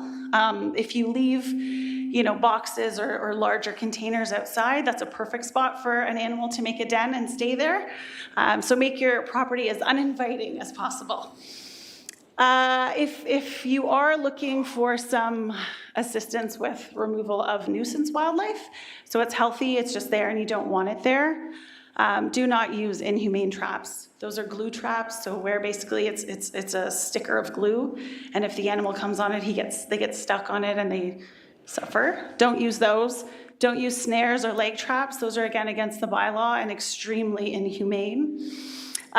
If you're looking for assistance with it, we suggest you hire a licensed professional wildlife removal company, okay?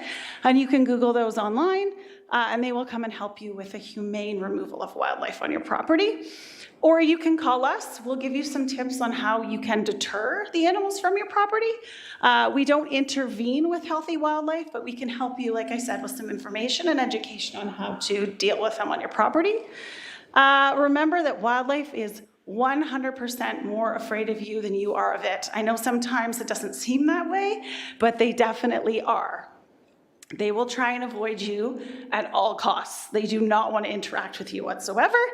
And again, if in doubt about any animals within the municipality, please don't hesitate to reach out to us. That's what we're here for. And we're always happy to help the residents in the municipality, okay? You can report all of your concerns by calling this number or via this email address. We are on duty 7 days a week between the hours of 8 a.m. and 9 p.m. And this does include statutory holidays, okay? And we do have a lot of information on our website as well. I did forget to put that up there, sorry. But please make sure if you have any questions just to call us and we're happy to help you. All right, thank you very much. Any questions before we go to our break? And certainly I will encourage again, all staff will be around if you have any other questions. Yes. Oh, we do have a question. Yeah.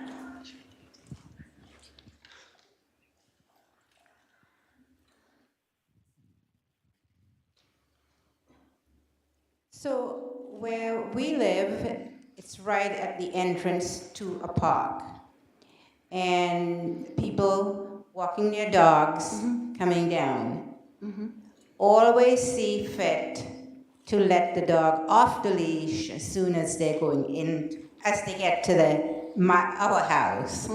And you want to be good neighbors, you don't want to be complaining or whatever. Invariably, that's what they're doing. They're letting, and the sign, the township sign is right there, dogs must be on the leash. How can a responsible citizen, without upsetting the people that live in the neighborhood and being looked upon as some grumpy old people living there, gently tell them the dog should be on a leash? Do we take pictures and not? What do we do? Because invariably, the tree that we have on the boulevard can't seem to have anything growing around it. The grass is because that's where they all do their business. So I'm not sure if there is a solution for that. Thank you so much for that question. So I would say that you can report it to us, and all of your concerns that you raise with us are anonymous. So nobody would know who's letting us know that there's an issue, and we would patrol the area for off-leash dogs as often as we could. As I'm sure you can appreciate, we do have a large number of parks in municipalities, so I can't say we'll get there every day, but we will definitely put it on our regular patrol list, and we'll go and speak to the people who are violating the bylaw and educate them on the process of keeping their dog on a leash and where they can go at one of those off-leash parks if they would like to take their dog somewhere like that. We walk through the park, Mill Park, on Monday mornings and other times, and people always have their dogs on leash. And there's signs everywhere. I mean, some people are petrified of dogs. Not necessarily that they're going to bite you, but you don't know the dog. So it's pretty scary. And you have a lot of seniors walking through the park on a regular basis. Yeah, so again, if you report it to us, I will put it on our regular patrols. We do have a lot of areas to patrol, but again, we'll get there as often as we can. All right, thanks. So we're not going to take thank you so much to both of you. We're not going to take a break where you're going to, we're going to all leave the room. We're just going to stand up and stretch. But please, if you feel you need to go out and get refreshments or washrooms are out that way, please do so as the speakers are going, okay? So I'm now going to introduce to you Alicia Linton. Alicia is with our fitness team. She's with our group fitness team as the supervisor there, and she's going to lead us in a stretch break for those of you who are staying with us. So thank you, Alicia. Sorry. Thank you so much. Hi, everybody. Thank you so much for having me. So we're going to take a little bit of a movement snack, as I like to call it. So it's going to be a nice, quick movement break. If you would like, you could stand up or you can remain seated. You can perform it any way that you would like. So I'll give you a moment. I'm just going to start my music here. Yeah.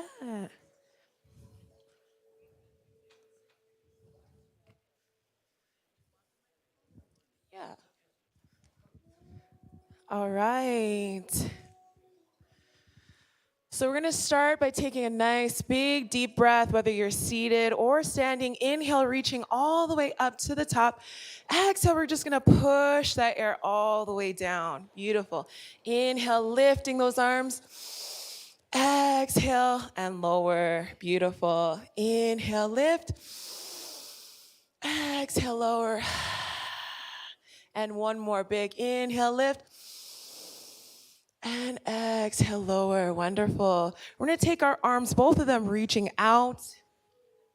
And bringing it all the way back in. Beautiful. Reaching out. And just pulling it back in. Awesome. Reaching all the way out. And grabbing that good energy back in. Last one here. Reaching all the way out, continuing with your inhale, exhale, and bring it back in. Wonderful. So we're going to take our right arm, lifting up and over, and bringing it back down. Inhale, reach. Exhale, lower. Beautiful. You should feel that in the core just a little bit. And one more big inhale, reach. And exhale, lower. We're gonna do the same thing, other side. Inhale and exhale. That's it. Reach and lower. Two more. Exhale. And last one here. Inhale, reach. And exhale, lower. Beautiful. We're gonna roll both of those shoulders back, lifting and squeezing that pencil between the shoulder blades. Beautiful. We'll go for 4 more. 3, keeping with that deep breath. 2 and 1. We're gonna do the same thing forward. Inhale, exhale. Nice movement with that shoulder as much as you can. That's it. We'll do 3 more. 2 and 1. Wonderful. We're going to take another deep breath, lifting all the way up. This time, if we can, we're just going to bend forward just a little bit, nice and slow, and roll, squeezing that core, rolling the spine all the way up. Beautiful. We're going to do 1 more. Inhale, reaching all the way up. Exhale, dropping it down and squeezing that core, rolling it all the way up. Wonderful. If we're standing or seated, we're just going to move that ankle, rotating to the side, getting a little stretch in those ankles. And when you're ready, you can rotate it the other way. Beautiful. And we'll do the same thing on the other side, rotating that ankle one way and rotating it the other way. Awesome. We're going to point those toes to the sky and just take a slight bend forward. We can place our hands on the thigh and just take a couple deep breaths there. You should feel this behind the leg, the calves, the hamstrings. Inhale and exhale. Awesome. We're going to squeeze that core, come up nice and slow, and do the same thing other side. Good job, everyone. So we're going to bring our bodies down, feeling that stretch along the back of those legs. You got it.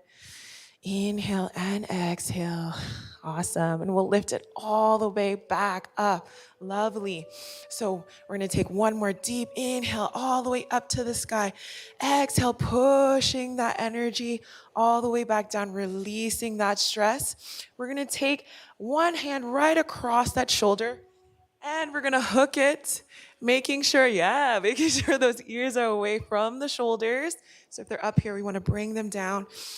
And just feel that stretch along the back of the shoulders. Awesome. And hold for 3, 2, and 1. Inhale, bringing the arms all the way back out. Exhale, we're going to switch arms and do our hook on the other side. Feeling that stretch along the back of those shoulders.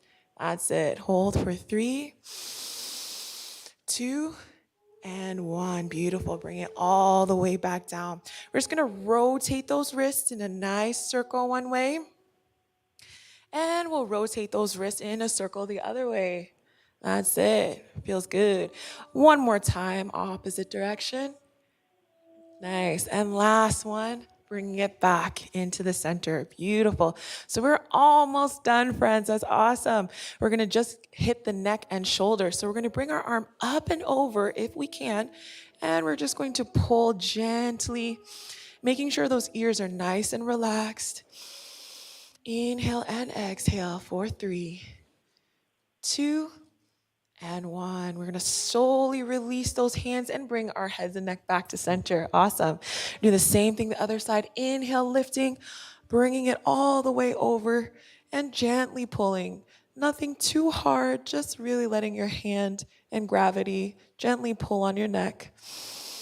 Inhale and exhale. Wonderful. And we'll release that stretch here. And my favorite one, we're going to place our hands just behind the head here. And we're just going to do a slight little pull down. Just like that. Bringing the chin to the chest. And you want to breathe into the trap muscles, into the upper back. Inhale and exhale. Good. 1 more big breath. And exhale, bringing it back into center. Awesome. So for this last portion, I just invite everybody to sit back down if that feels good for you. And we're just going to ground ourselves into the space today. So you can take a seat and pretend I'm sitting. And if you'd like to, you can close your eyes. If you don't prefer that, you can just bow your head or just try to reduce that kind of visual stimulation there.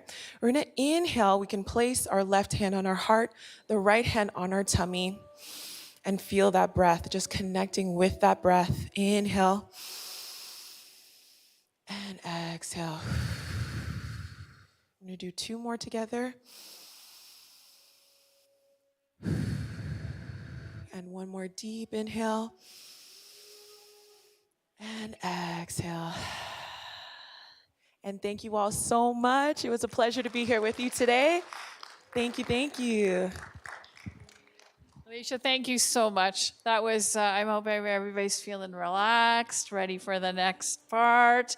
Thank you so much again from our fitness team that runs fitness programs in the community center. So we're going to get back to our programming now. And at this time, I would like to introduce to you our second part of this program. And sorry, my notes are a little bit confused here. From Legislative Services, I'd like to introduce Marco Francesco. He is the Supervisor of Business Licensing and Standards. Marco.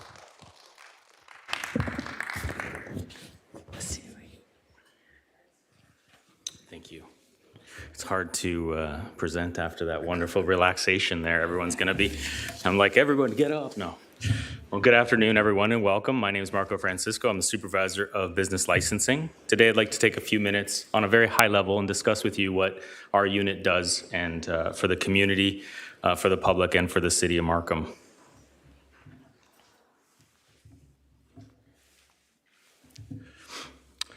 Our role. At its core, our department's responsible for licensing all businesses that operate across the city, ensuring that they follow rules and regulations set out by the Markham bylaws. We work closely with businesses like taxis, restaurants, personal service providers, and retailers, ensuring that they all operate safely and are compliant with all our licensing regulations. Our goal is to provide excellent customer service, whether that's answering questions, helping someone apply for a business license, or responding to any public concerns. And at the end of the day, it's protecting the public, because safe and well-run businesses make a stronger and safer community for us all. So what kind of businesses do we license? We license mobile, licenses on the move, like our taxis, our limos, our Uber, our Lyft, our Hop, our food trucks, our refreshment carts, our driving schools, and driving instructors. These businesses are constantly in motion, and our role is to ensure that they're operating safely and legally within the city. We also license stationary businesses. These are what I call in one place. They don't move. We license such businesses such as restaurants, food shops, hair salons, entertainment places like bowling alleys and arcades, and also places of business that sell secondhand items like food or jewelry. Their licensing helps us monitor their businesses to ensure they're meeting our safety standards and also our zoning requirements.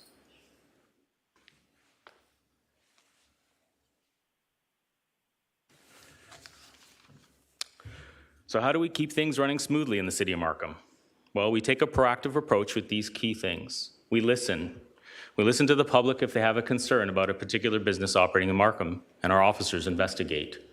We check. We make sure that all businesses, such as restaurants, are compliant to health and safety rules and insurance requirements. And we educate not only the business population, but also the public and overall everyone operating in the city of Markham, so they're aware that these businesses are required to be licensed and operating with our legislative framework. We ask the public as well if they have any concerns or questions or any inquiries about licensing, that they can always reach us 24 hours a day at licensingfc@markham.ca. We also encourage you to take a moment to look at our website at www.markham.ca, because we have a lot of information under business licensing, such as informative videos with our officers investigating both stationary and mobile places of business. And as you guys all saw at our booth, we had copies of what our business license looked like. At every place of business that you go to, such as restaurants, personal service shops, hair salons, our licenses are clearly posted and should be clearly visible to the public. And if they are not, that is a concern that you should raise to our department. Sorry, There was one slide you skipped. Thank you. There was one slide you Oh, there's skipped. one more slide. I thought there was one more slide there, yeah. Sorry. I just wanted to add as well that if you have any questions after today, please don't hesitate to reach out to our officers at our booth or myself. We'd be more than happy to answer that. Thank you. Is there any, excellent, thanks, Marco. Is there any questions? Oh, yes, I've got one here.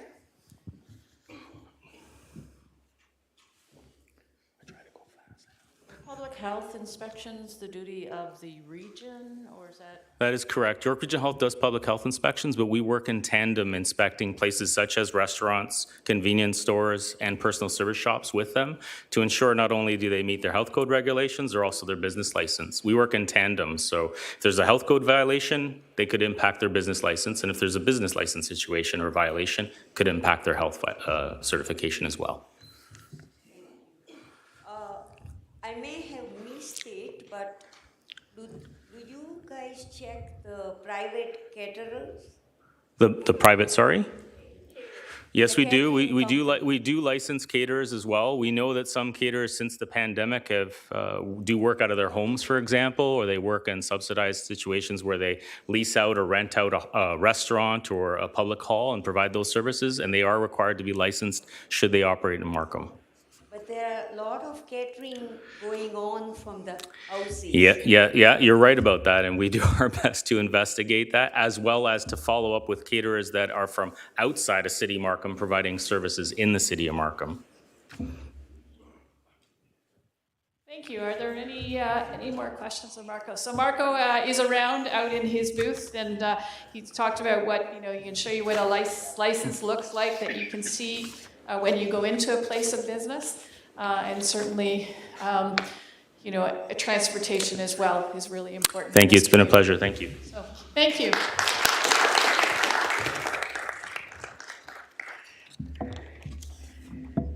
All right. So we're just flipping things around here a little bit. I would like to introduce, joining us from YRP, Constable Erin Brown, and Erin is with the Community Safety section of YRP, and she's here to speak to us about personal safety when we're out and about. And I know this has been in the news quite often, so Erin, thank you for joining us today. Thank you. Thank you. Good afternoon, everyone. I'm going to put this up a little higher, sorry. So I know I only have a brief amount of time, but I do want to talk about our unit and what we cover, as well as different programs and presentations that we have to offer as well. So our unit consists of 2 senior safety officers and a social worker.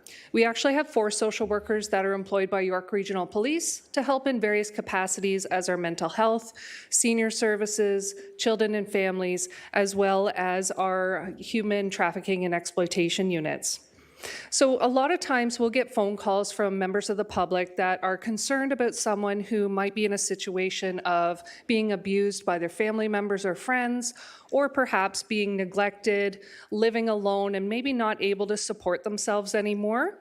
So we will work with our community partners, which include various agencies like Ontario Health at Home, PSWs, various different nurses and doctors, as well as Victim Services of York Region, Your Support Services of York Region, and so on. We're not limited to any specific organization. We work with everyone, and sometimes it just takes a matter of a discussion to see, are they actually being abused, or is it just a matter of they need extra supports? So we do a lot of service navigation as well, and we will go and do home visits from time to time to provide supports to those older adults. At the end of the day, we want our seniors to live at home as long as possible, and we want them to age in place where they're comfortable. And if that involves us educating their family members on how they can support them, then we'll do that to the best of our ability. So on top of that, when it comes to personal safety when you're out and about, I mean, I could talk about this topic for 5 hours, but we don't have the time today. So you always want to be aware of your surroundings. That's the biggest thing, the biggest takeaway, if you're going to listen to any of this today. Make sure that you pay attention to who's around you, whether you're outside, whether you're in a shopping mall, even when you're filling up your car with gas. right? Lock your car, pay attention to who's around you. We have a lot of issues with distraction thefts and people trying to take advantage of your vulnerability or maybe just being distracted and not paying attention. It's very important that if you're going out walking, try and travel in pairs when possible, or if you're going to go alone, let somebody know where you're going to be and when you're expected to be home. I know we don't want to feel like we're being babysat by family or friends, but it is important and it is a nice courtesy just to give them a heads up. Also, when you're out, be aware of different issues that you could encounter along the way. Not only do we need to worry about maybe people wanting to take your items or take advantage of us, but there's coyotes and other critters out there as well. So make sure you have a cell phone with you. Make sure that it is fully charged. You have a noisemaker with you, such as a whistle, or there's devices now that can attach to a keychain, and when you pull the pin out, a strobe light goes off with a very loud audible alarm. So it's a great idea to have something like that, because if we fall down or hurt ourselves, we might not be able to call for help. Don't take shortcuts through parks or alleys. I know this might seem like common sense stuff, but sometimes it's easier taking the shortcuts. But you do want to make sure you're on a regular path, travel where people are around you, and try not to compromise your hearing or your vision by being distracted, right? We see some people crossing the road with their phone, right? So you want to pay attention what's going around you. We're all road users, we're all responsible whether we're driving or walking, so you need to do your part. If you have glasses, hearing aids, walking devices, it's important to use those devices as recommended. If something were to happen and you didn't have those devices, we don't heal as well as we did when we were younger, and that recovery can take a lot longer. If you like to listen to music or listen to audiobooks when you're walking, just make sure that your volume's down or you have a headset out so you can hear what's happening around you. Oftentimes, and I'm sure most of you have been in this situation, when you're walking on paths, not only are we worried about runners coming up behind you, but now we've got e-scooters and e-bikes that are riding where they shouldn't be, sadly. Yes, we know. So it's important to pay attention, listen to what's happening. If somebody's coming up behind you, don't be afraid to turn around and look at them and say, you know, you're going faster than me, go on ahead. Now, if there was any element of surprise that was going to happen, you've had a look at them, they know you're aware that they're there, and they may think twice if they were going to take something from you. If you see anything suspicious, call police, let us know. A lot of crimes have been stopped well in advance just by paying attention to who's in your neighborhood, who is normally there or not, and whether something looks a little odd. So going back to distraction thefts, they work in teams of 2 or more. So you're going to have one person that's going to try to distract you, asking you a question, and then you're going to have the other person that's going to try and take something from you, or like I said, when you're filling up your car with gas, maybe sneak around the side of your car, open your door, and take whatever is available to them. If you think about it, when you're going to a grocery store, and sadly I'm going to pick on some of the people who like to carry a purse and put it in the grocery cart, please don't do that. You want to pay attention. Is it zipped up? Is it secure? Maybe carry a small crossbody bag, have a fanny pack. Only take with you what you need. So that could include a driver's license, your form of payment, your keys, your cell phone. But if you have other items you want to bring with you, then you could carry a purse or a bag, such as like an umbrella, gloves, whatever you may have. And if somebody decides to take that, you're not likely going to fight them on it and risk yourself getting injured or hurt. So you definitely want to pay attention. Again, I can't say that enough. Pay attention to who's around you. Try not to leave anything in plain sight in your vehicle. Even consider something like a lunch bag. It might look like a purse. You leave it on your seat, somebody may smash the window to steal it. And sadly, they might only get your day-old tuna sandwich, but it could happen. And now you're paying for a window to get repaired. Try not to be overburdened with packages. Have your keys ready in your hand. Don't be afraid to ask for an escort when you're leaving a building. Ask for somebody to help you, especially if it's at nighttime and maybe your vehicle's not parked in a well-lit area. You want to have somebody to go with you just for that extra security. Now, when it comes to distraction thefts, there have been instances where somebody may approach you and want to give you a piece of jewelry. They may want to put this on you. And please don't let anybody in your personal space. Don't be afraid to dismiss them and say, nope, you're too close. You must back up. And if they continue to do so, call for help. Don't be afraid to call for 911. That's what we're there for.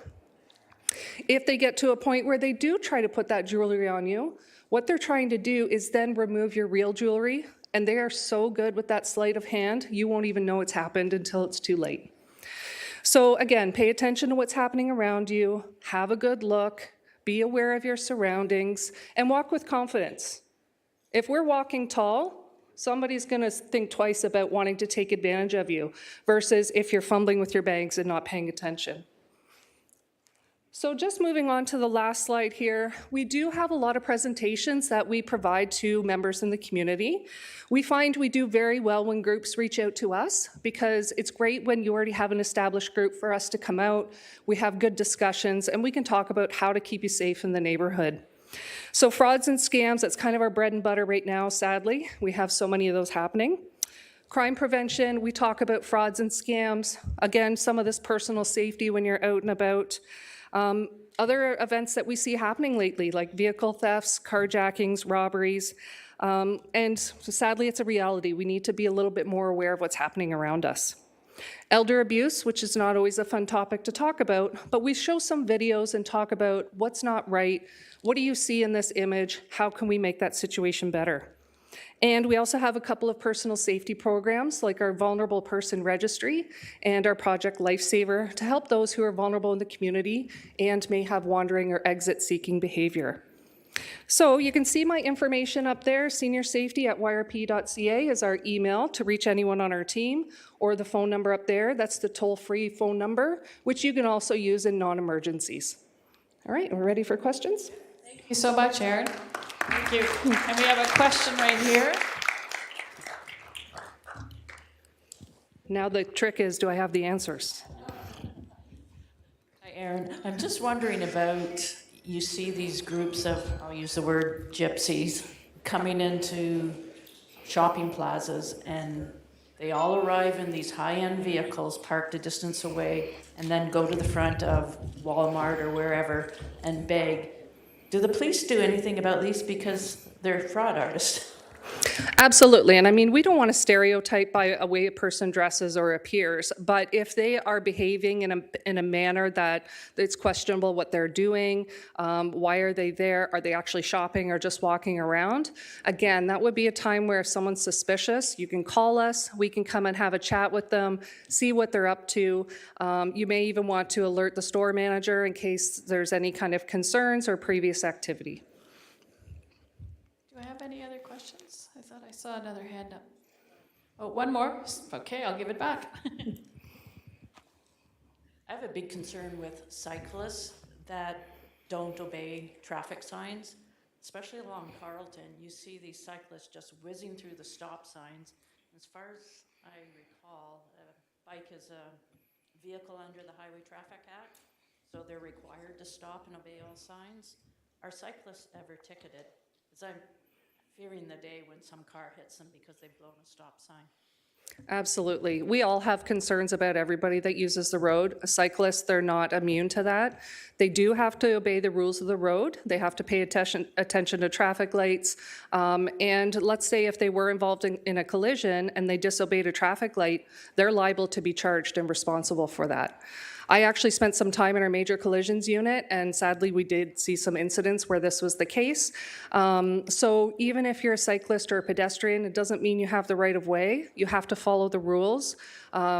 Vehicular traffic has to provide at least 1 meter distance for cyclists, but cyclists have to follow the rules as well. So they're definitely subject to it. I know I've given tickets for people who've done something improper, especially when they're putting themselves in danger. When people are walking in the dark at night, I find the best reflector on them are on their shoes, because as they walk, it's moving. On the body, it's okay, but I think on the shoes is the best place to have reflectors at night time. Absolutely. So not too long ago, a few years ago, we had a Be Safe, Be Seen campaign, and our messaging was to make sure you wear reflective clothing when you're outside of your vehicle. And when you think of a car's headlights, they typically will go out and then kind of go downward. So if you're crossing the road, if you have a dog, you're better to put reflective items on the lower part of your body, your shoes, walking devices, canes, put something around your dog, so you're more visible to those who maybe can't see you in dim lighting. Thank you.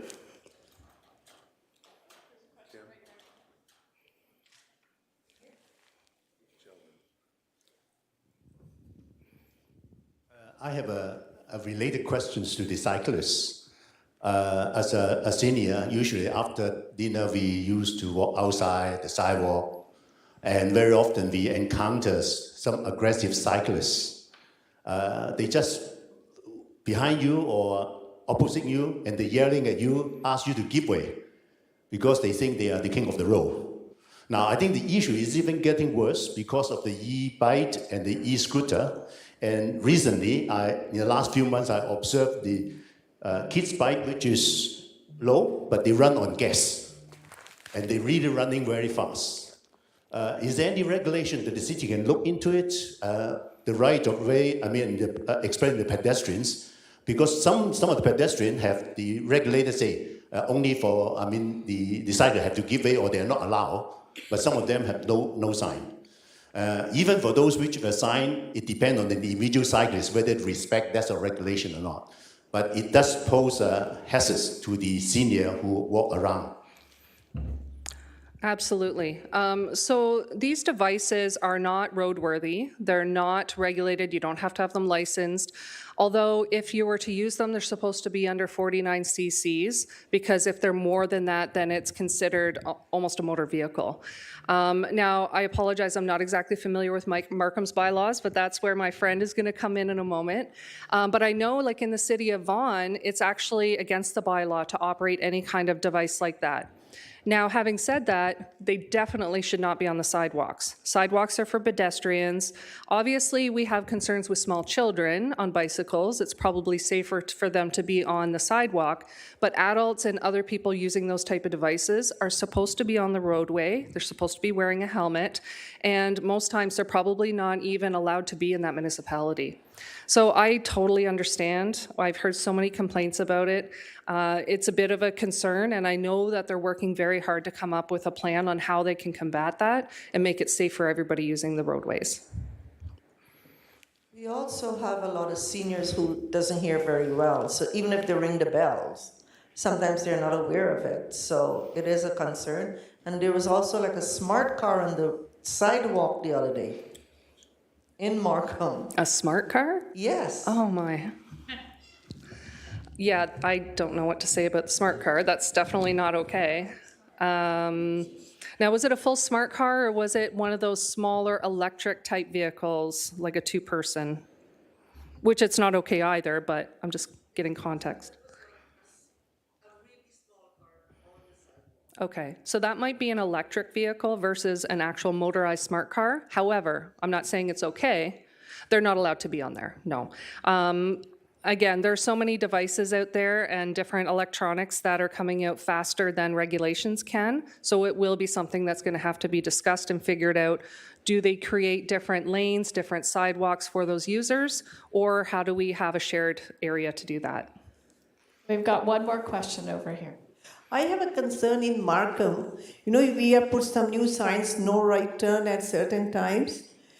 They are very good, but you know, in the bottom, the timings, you can't see clearly. You can see the right turn, but the timings from 7 a.m. to 6 p.m. or whatever it is, it's very hard to see when you're sitting, like you're standing in the car. Mm-hmm. So I don't know if you can do something about that. So the signage, depending on the road, if it's a regional road, it would have to be the region that takes care of that. If it's a municipal road, then it would be municipal. However, The rules of the road dictate that you can only turn right if it's safe to do so unless otherwise posted. Now, if you go to Quebec, it's actually illegal to do any kind of right-hand turns from a stop. So your best, if you can't tell what the times are and you're not sure, is to wait. You may get honked at, but that's just people that are impatient. You're still doing the right thing. You do not have to turn on a red or on a right after a stop sign or a red light. It's optional if it's safe to do so and not posted otherwise. Okay. Can I add something else quickly? About 3 weeks ago, you know the Sunny Food Mart? I'm not familiar with the that. Sunny Food Mart on 14th and Markham Road. Okay. So me and my friend were coming out of the mart, and a van, SUV, the guy was driving, like two guys and a lady in the back. He puts his window down and he says, "Excuse me, do you know any closest hospital close by?" So my friend was going to answer, and then suddenly I remembered, because 2 weeks ago it happened to my friend and they robbed her jewelry, as you were saying. So I said, let's go, don't answer, they are, the right people. So then he takes his SUV, he U-turns and he goes and parks. So I went on the other side. I said, I'll take his picture, like camera, and call the police. But then there was no name, in the front there was no plate. It was a white SUV. That's happened to my friend. They asked her, where is any closest hospital in close by, and they robbed her jewelry. So to me, that sounds like a classic distraction theft that they're trying. They're asking you a question, catching you off guard. Now, the fact that there's no plate on the front of the vehicle, the plate you got on the back, was it Ontario? Was it an Ontario plate? It was? Okay, so the fact that there's none on the front is probably deliberate, so you can't get that plate number. I would find it hard to believe that that has just fallen off or gone missing. So that is something, folks, to be aware of. There's even times where scooters will drive by you really quickly and grab your necklace right off your neck. So again, create distance between people, pay attention to what's happening. Sadly, if you have to move off the sidewalk to get away, you're better to do that than stand your ground and confront them. They asked for the hospital, we don't have to say, because everybody has a phone nowadays, so they can check on the phone where the closest hospital. Yeah, so her comment was that there should be no need for somebody to ask about the hospital because we all have phones now and we should know how to look that up.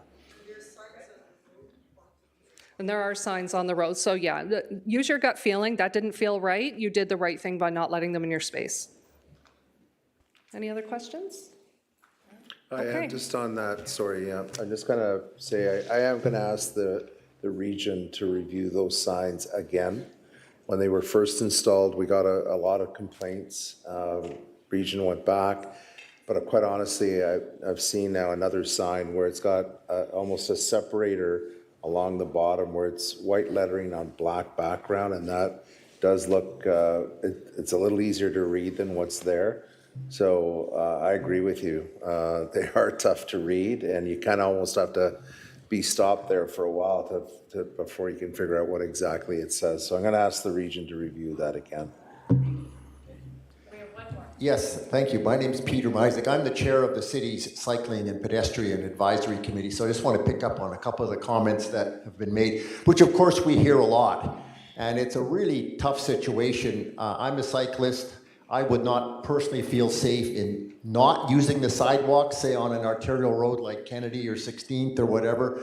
But at the same time, I'm very aware of discourteous cyclists who don't ring a bell, go too fast, go too close. It's a really bad situation. In the long run, I mean, the city and the region both have ambitious plans to put in bike lanes, which will separate walkers and cyclists. But in the short term, we hear you, but it's not an easy situation because you're damned if you do and damned if you don't. Just wanted to make that comment. I really appreciate that too, and let's not paint the same brush with all cyclists out there because there's a lot of responsible riders. There are some that sadly ruin it for everyone else, so just be mindful of that as well. Don't take it out on all of them. Thank you. Great questions. Thank you so much. Thank you for joining us. And I know there are a number of people here that are part of our older adult seniors groups that operate at our community centers. And I'm sure they thank you for providing that contact information, because I'm sure they'll be reaching out to have sessions with the many members that we have of our older adult groups. So, certainly last but not least, I am joined by my colleague here, Senior Manager of Bylaw and Regulatory Services, Chris Bone. And Chris is going to speak to us about sort of what his bylaw units do out in our community, their roles and responsibilities. So thanks, Chris, for joining us. Thank you, Mary. And I was told I have 2 minutes because I'm standing in the way of refreshments. So I will make it brief and I will be gone. So first slide, please. Welcome to Markham's Bylaw Enforcement and Regulatory Services. And really, the overall arching of everything that we do, we keep this in mind. We want to keep our community safe, clean, and beautiful. We want to protect the quality of life in Markham. We want to focus on education, cooperation, enforcement, and building community relations. Your voice matters, so that's why we ask people to come in, make sure you do your complaints. We'll do it in person. We're here 24/7, and we'll do any phone calls or emails. Next slide, please. What do we do on a day-to-day basis? We do parking enforcement, consistent and accessible parking. We know that in the city of Markham between 2:30 and 6 a.m., 2:30 a.m. to 6 a.m., there is no parking on the road. However, we do have permits. We do have exemptions. And all you need to do is contact the city. I think that's my cue. Property standards, maintaining safe, clean communities, tree preservation. And this is huge. Anything that has to do with private and public trees, we're working in relationship with our forestry department, but we do most of it. Winter maintenance and school zone safety. As usual, we take care of our young, vulnerable citizens, which is our young kids. And community engagement, exactly what I'm doing here today. We're building relationships, we're building awareness, we go out and we do community functions. Next slide, please. And I'm sure a few people were able to pick up. We had these at the tables. It basically gives you what we do in a nutshell in terms of property standards, special events we do with engagement, parking operations, waste-related enforcement, and we see it again, and I'll just put the plug in now. We've seen an uptick in terms of bad behavior when it comes to our community park and our regular bins. People are taking their household products and they're putting it in the bins. We are going to be enforcing that robustly in the coming months, and we are going to lay the particular charges when we do see the violators. So please pass it along. Your household waste is to be taken out at the appropriate time. It's not to be left at the park, and it's not to be left at a community center, please. Signs and tree preservation enforcement, again, that's something I explained earlier. We are very big on that. And then, as of Monday, we are 24/7 operation. Right now, our parking officers who work 24/7, our property standards people will be going, especially in the summertime, till 11:30 p.m. 8:30 a.m. to 11:30 p.m. Next slide, please. How we serve you. As I said, 24/7, 7 days a week. We do a proactive and a reactive complaint process in terms of enforcement. We have 36 officers across all 3 units. We do special initiatives for seniors and seasonal issues. Knowledgeable supervisors and support staff to help you navigate the when you call in to deal with any of the complaints that you may have. We work closely with the schools, huge when it comes to Montessori, York Region District School Board, York Catholic District School Board, and private schools. We work with the local BIA, we work with citizens group. We try to respond to concerns when it deals with safety, noise, and we do much more in terms of fences, pools, the opening of pools, pool safety, And of course, we do a lot of outreach in terms of Family Day, March break, and special events. And I know now that the summer is coming, I think this weekend we have the Unionville Festival that's happening. We have the Markham Village Festival that will be happening. We have Markham Fairgrounds, all those festivities. We are out there and we're trying to be as proactive as possible and assist you in any sort of information or any kind of complaints that you may have, and we will try to help you navigate those complaints. Next slide, please. And this is, as I say, this is how we stay connected. This is our phone number. This is our contact information. And I know most of it will be shared if you were able to pick up the mats that we handed out in terms of the information of what do we do. We are here to help you. If you have a concern or you just want to learn a little bit more, reach out to us. We do have the staff available and the supervisors. We will be able and will be proud to be able to serve you. We are proud to serve our residents in Markham, and I think that's the biggest piece for us, that whole community relationship and good customer service. We want to provide that to you because we value our residents and our businesses. Thank you. Questions? Thank you very much. Is there any questions of Chris and bylaw services? I saw lots of people taking pictures of his contact information, so I think there'll be some follow-up. And I'm not offended. I think refreshments are going to be served soon, so I understand. Oh, a question, okay? Oh, yeah. Yep. Oh, we have two questions. Oh, Chris, you're not going to get away easy.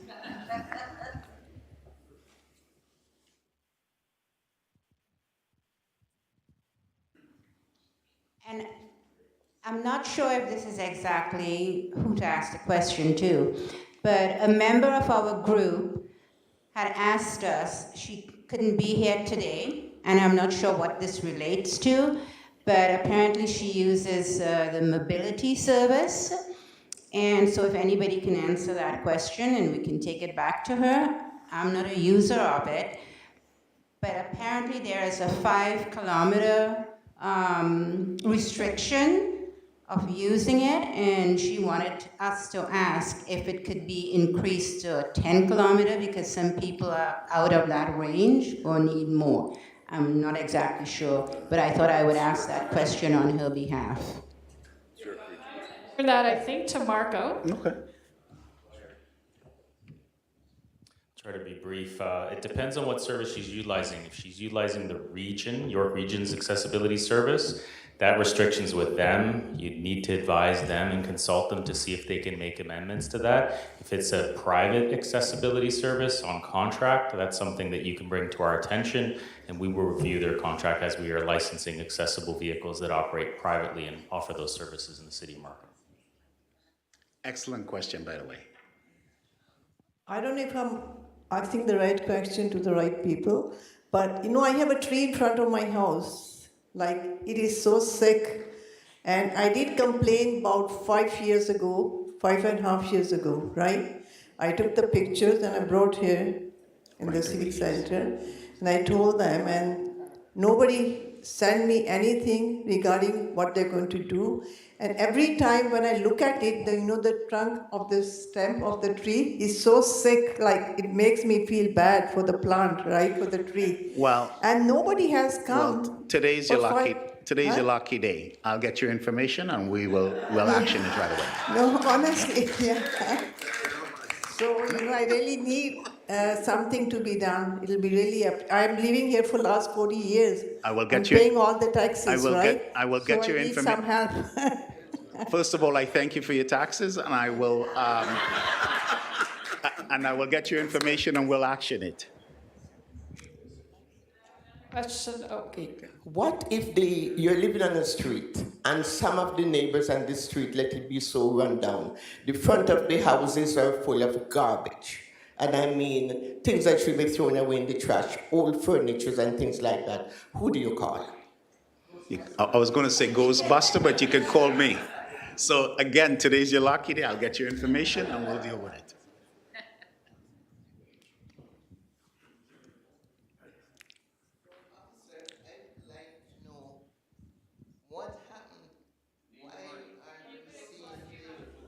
Why aren't we seeing the faces or whoever the whole body of those people who commit the crime? For example, yesterday on the news, York region was highly favored in it. And I'm saying they show us guns and drugs and what, but how come they didn't show the people who committed the crime? Because we could be our neighbors, because lots of people are renting places and it's frightening. How are you doing, Miss Tilly? So the police, the officer knows. Ms. Tilly, I will pass it over to the York Regional Police Officer. I think that's the appropriate person to answer that question. I'm not sure why they didn't show it during that presentation, but most times when someone is arrested, they will have a media release and it will be on our webpage. If they didn't share it, there might be an investigative technique behind that, and they're not willing to share that information just yet. This occasion looked like a lot of people, a lot of guns, lots of drugs, and it's really hard because, you know, you don't know, a lot of people are using their houses for bread and breakfast or whatever, and it's really frightening now. Because where I live, there are so many cars are at that house in the night, so many, in the days there aren't any, and sometimes you see some unfavorite people walking, and it's frightening, very frightening. At least we could say, well, we have seen this person, we could tell the police, look, oh, well, I saw this picture and I saw this person living where or visiting. So it would be good if they could do something.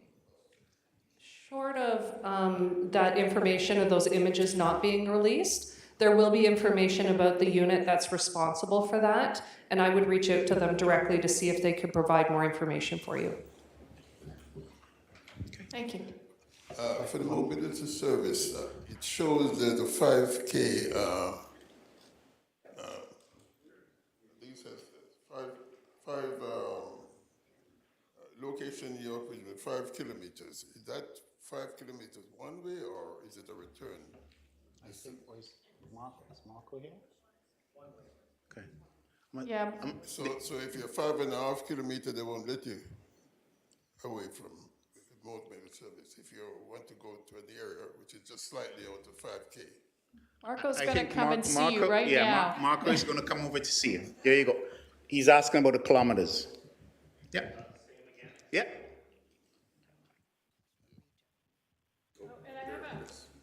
Over here, you want to address that from York Region? Yeah, okay. Just 1 second.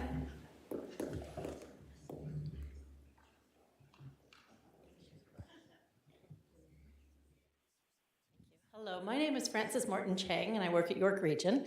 I do not work for transit, so please don't call me about transit, but I do want to address a question. The mobility on request is 5 kilometers indeed, but there are other programs that they encourage people to take advantage of if they need to go farther. So there's travel training programs where an actual person from transit will get on a bus with you. All of our fleet is accessible, and they will train you how to use the system. And sometimes you take mobility on request to a bus stop if that's the way you need to go. And they would make it such that there would be timing that would work so that you could catch the bus at a decent time and you're not standing there waiting a long time. But you can call to the region and speak to the folks that really know it the best. So I encourage you to call York Region about the transit. Okay. Yeah, before I start, I'd just like to thank the mayor, his team, the excellent presenters, and the councillors that were here. Yes. This is a very good space that you're allotting us, and we appreciate it on behalf of Mark and the other seniors, I'm sure. One thing I was asked to find out, because people are being robbed, so I would like to know what is being done, especially since we've seen 14-year-old killing people now. So would you revisit, I know the mayor has access to the top echelon of the provincial and the federal government. So could we get some message through that there needs to be some urgency in looking after the security of seniors or everyone in particular? There seems to be a rash of violence that needs, we need to get our arms around that. So could we look into that more seriously? It seems to be very casually looked at now, so we need to take it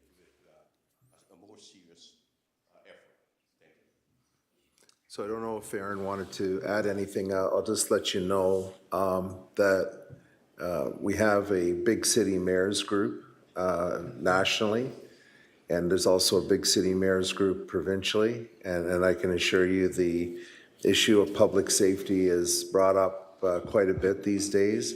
And as you've seen and heard in the media, the push to change the bail system and also have the other thing we've talked about, that it's not just about getting someone arrested and keeping them, but also having it so they have to go through a program. There's no point in putting youth back out on the street if they haven't had any sort of resources to support them. So I can assure you that gets brought up, and both levels of government have indicated they are making some changes, so we're waiting to see what those are. And I think it was just yesterday, it might have been the day before, I think there's some new legislation that was just introduced provincially, but I haven't had actually a chance to look at it yet. But we do bring that up all the time, especially people that have been arrested and get released and they're back out on the street committing the crime again. I just wanted to say this, and I think what sort of fundamental message hopefully in all of this today has been, obviously, and you've taken a big step in being here today, is to be informed, and then when you're in the community, just to be aware. But I want to tell you, and look, I've had a home that was broken into on my street, and then a family member who lives in another city had their home broken into. It's very unsettling when that happens, for sure. But I also want to tell you that we still live in one of the safest communities in all of Canada. Markham was ranked number 2, I think, going back 3 or 4 years ago, and then obviously the statistics annually. And if a superintendent was here, he was here, but I'll say that right now this year, knock on wood, a lot of the statistics are trending down.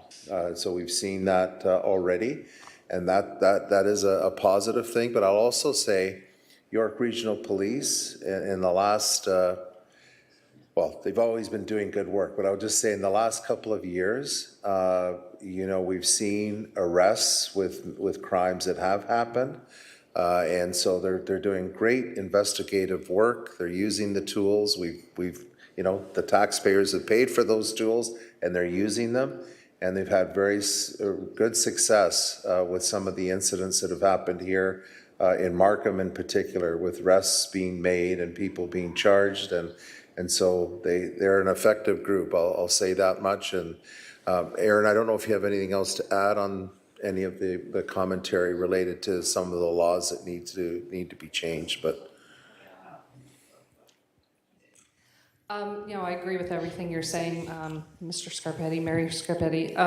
That we can only do so much as a municipal service. We do everything we can to get the offenders to court, but we do need some bail reform. We need stronger and stricter rules, and that's where it's going to come to the provincial and federal governments. So we all have a voice. And it's important that you reach out to your local politicians, your MPs, and you share that and express how you feel about it, because we need to be a strong voice to make sure we're all protected. So I have a question, this question here, and then I'm going to take an online question, and I have a couple of questions over here.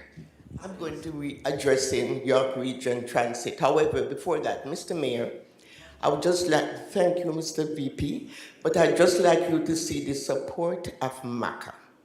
We are from Markham. We just want you to know that we're here. So when we call you, as usual, we support you, so you support us. Thank you. You're always very supportive of us. As for York Region Transit, I'm a little bit confused because I live just north of Steels. I go to my physiotherapist. When I couldn't drive, when I had my surgery, I went to Stouffville, and they picked me up and they would take me to Stouffville and took me back home. So I'm a little bit confused when they say 5 kilometers, because I know that was over 20 kilometers. So is there a difference with YRT or the other ones? Because this is something we need to know as seniors. Although I drive, the day will come again when I might not be able to drive. Can I suggest, because I think there's a lot of questions about this transportation and distances, that maybe we need to put something together for you, and those who have attended, we will send you out the information, because we're gonna end up giving you piecemeal information, and I think it's important to understand the whole picture as to what's available from a transportation lens. So if that's okay with everybody, I think that's how we'll deal with this transportation question. Agreed. Okay, great. Yep. Okay. Online question. Why does it take 3 to 4 days for bylaws to get back in regards to tree being cut down, and why does it go to the contact center and not directly to bylaw enforcement? So maybe you can explain the contact center piece. I think it starts with a contact center. It's no difference than lodging a particular call, so we track it properly. We track it in terms of if no one is around on the weekend, you can know exactly what's being happened to that particular file. What usually happens is that it will go to one of the tree preservation officers. So first of all, it comes into the contact center.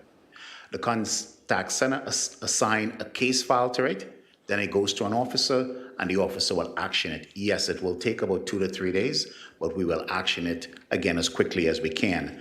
As most of the people in the audience here, my contact information was up. We'll put it up again later on. Please call me if there is something that's happening, the tree is not being actioned, and I will make sure an officer go out ASAP and action that particular tree. If it happens on the weekend, our tree preservation folks do not work on the weekend, but we do have officers who would go out, take all the photographs, and come back on Monday morning, we will action it. So usually we say 48 to 72 hours, 3 to 4 days. And by the way, that is very good service in terms of 3 to 4 days when you do the standard across most municipalities. Great, thanks. Question here? I have a question about noise.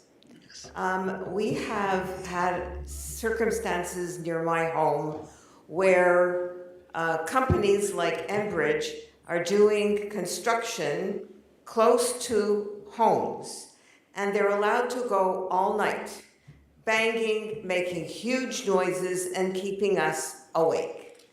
There is a bylaw in Markham on noise, but Markham gave them an exemption. And night after night, week after week, we were kept up with noise violations, which Markham agreed to. Recently, I received a notice about road construction that's going to take place near my house, and it's going to go on all night. Could somebody please explain to me why this is acceptable? And can I ask a question? What is the name of the road? I'm on Huntington Park Drive, and I'm talking about the Enbridge did work underneath the hydro wire. Okay.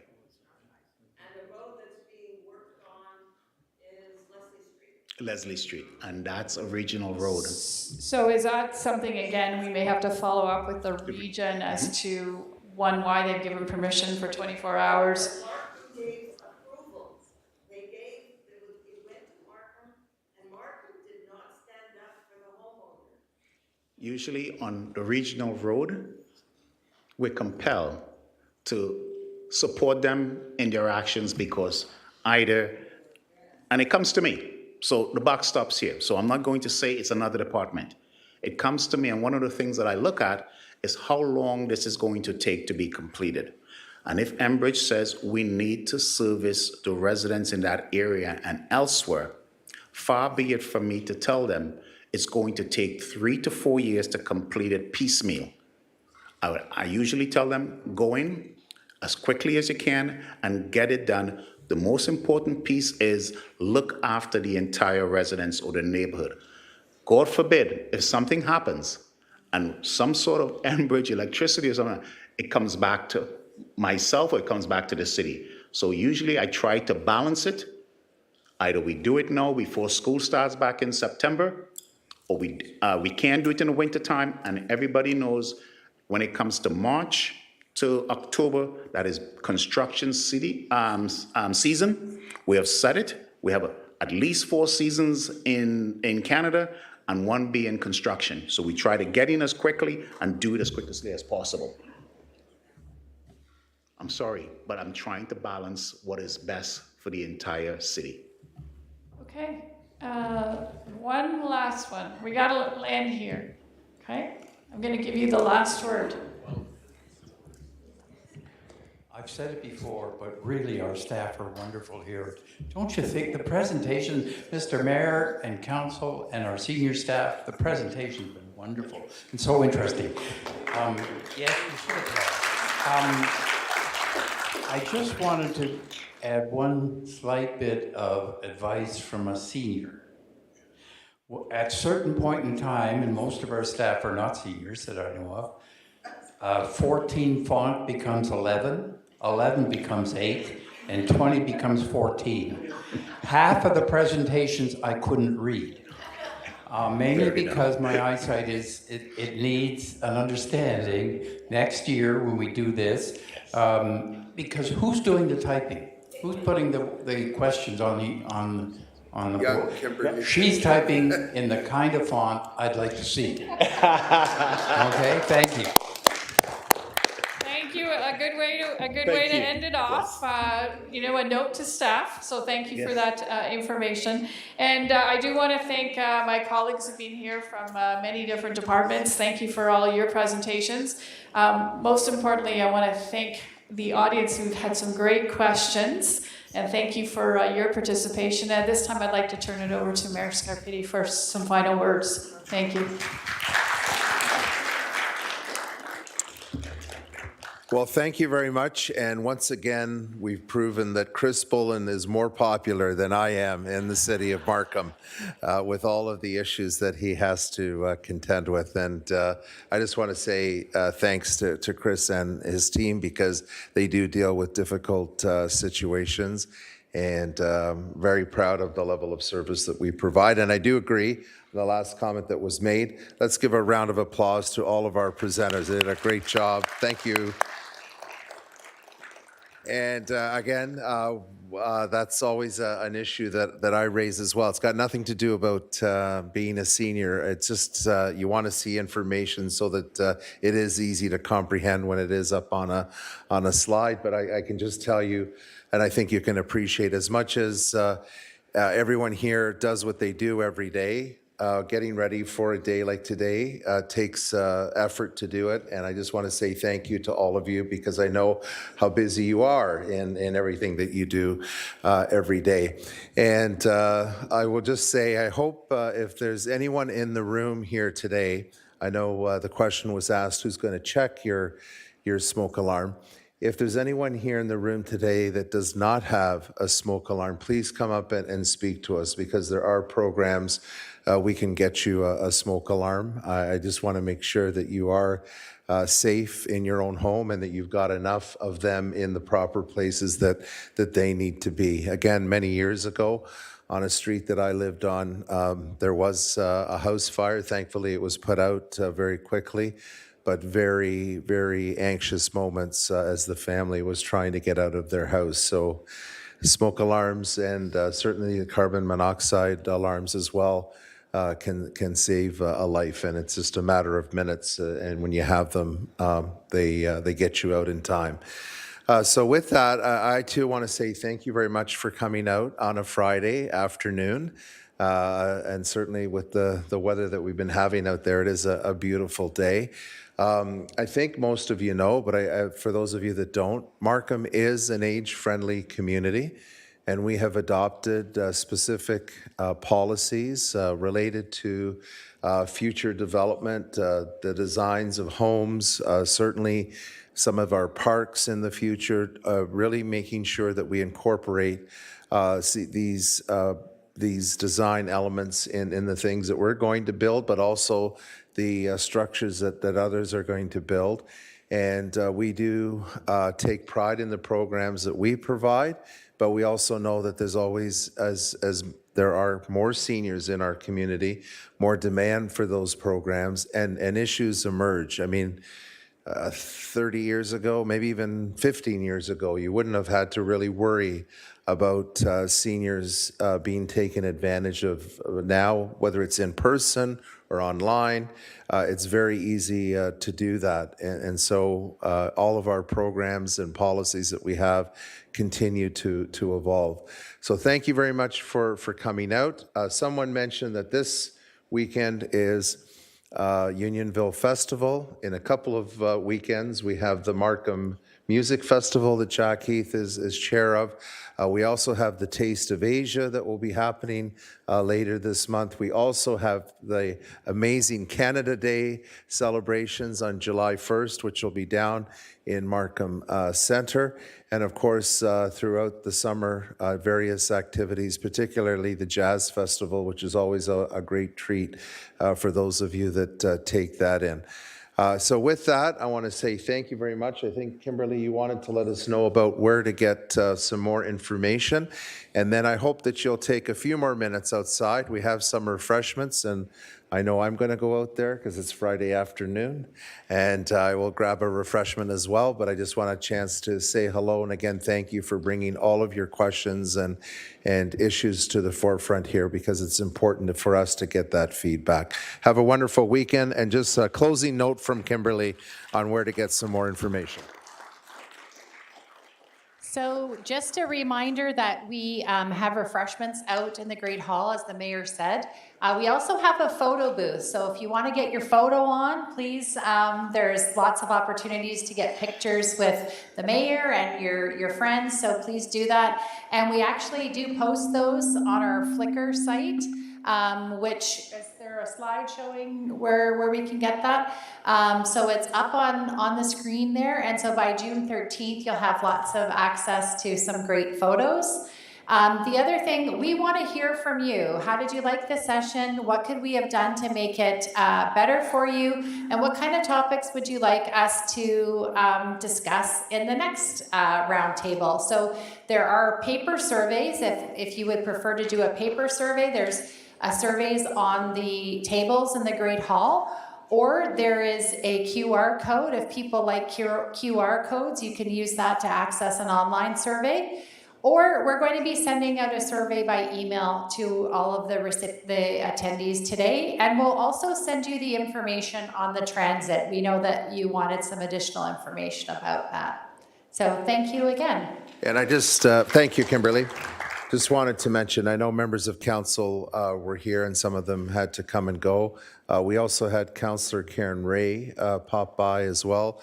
And I noticed that Regional Councillor Jolie also came. So I know there's various meetings and so on. So I appreciate the fact they were able to spend a bit of time with us and wanted to acknowledge their presence. Have a wonderful weekend and enjoy the refreshments.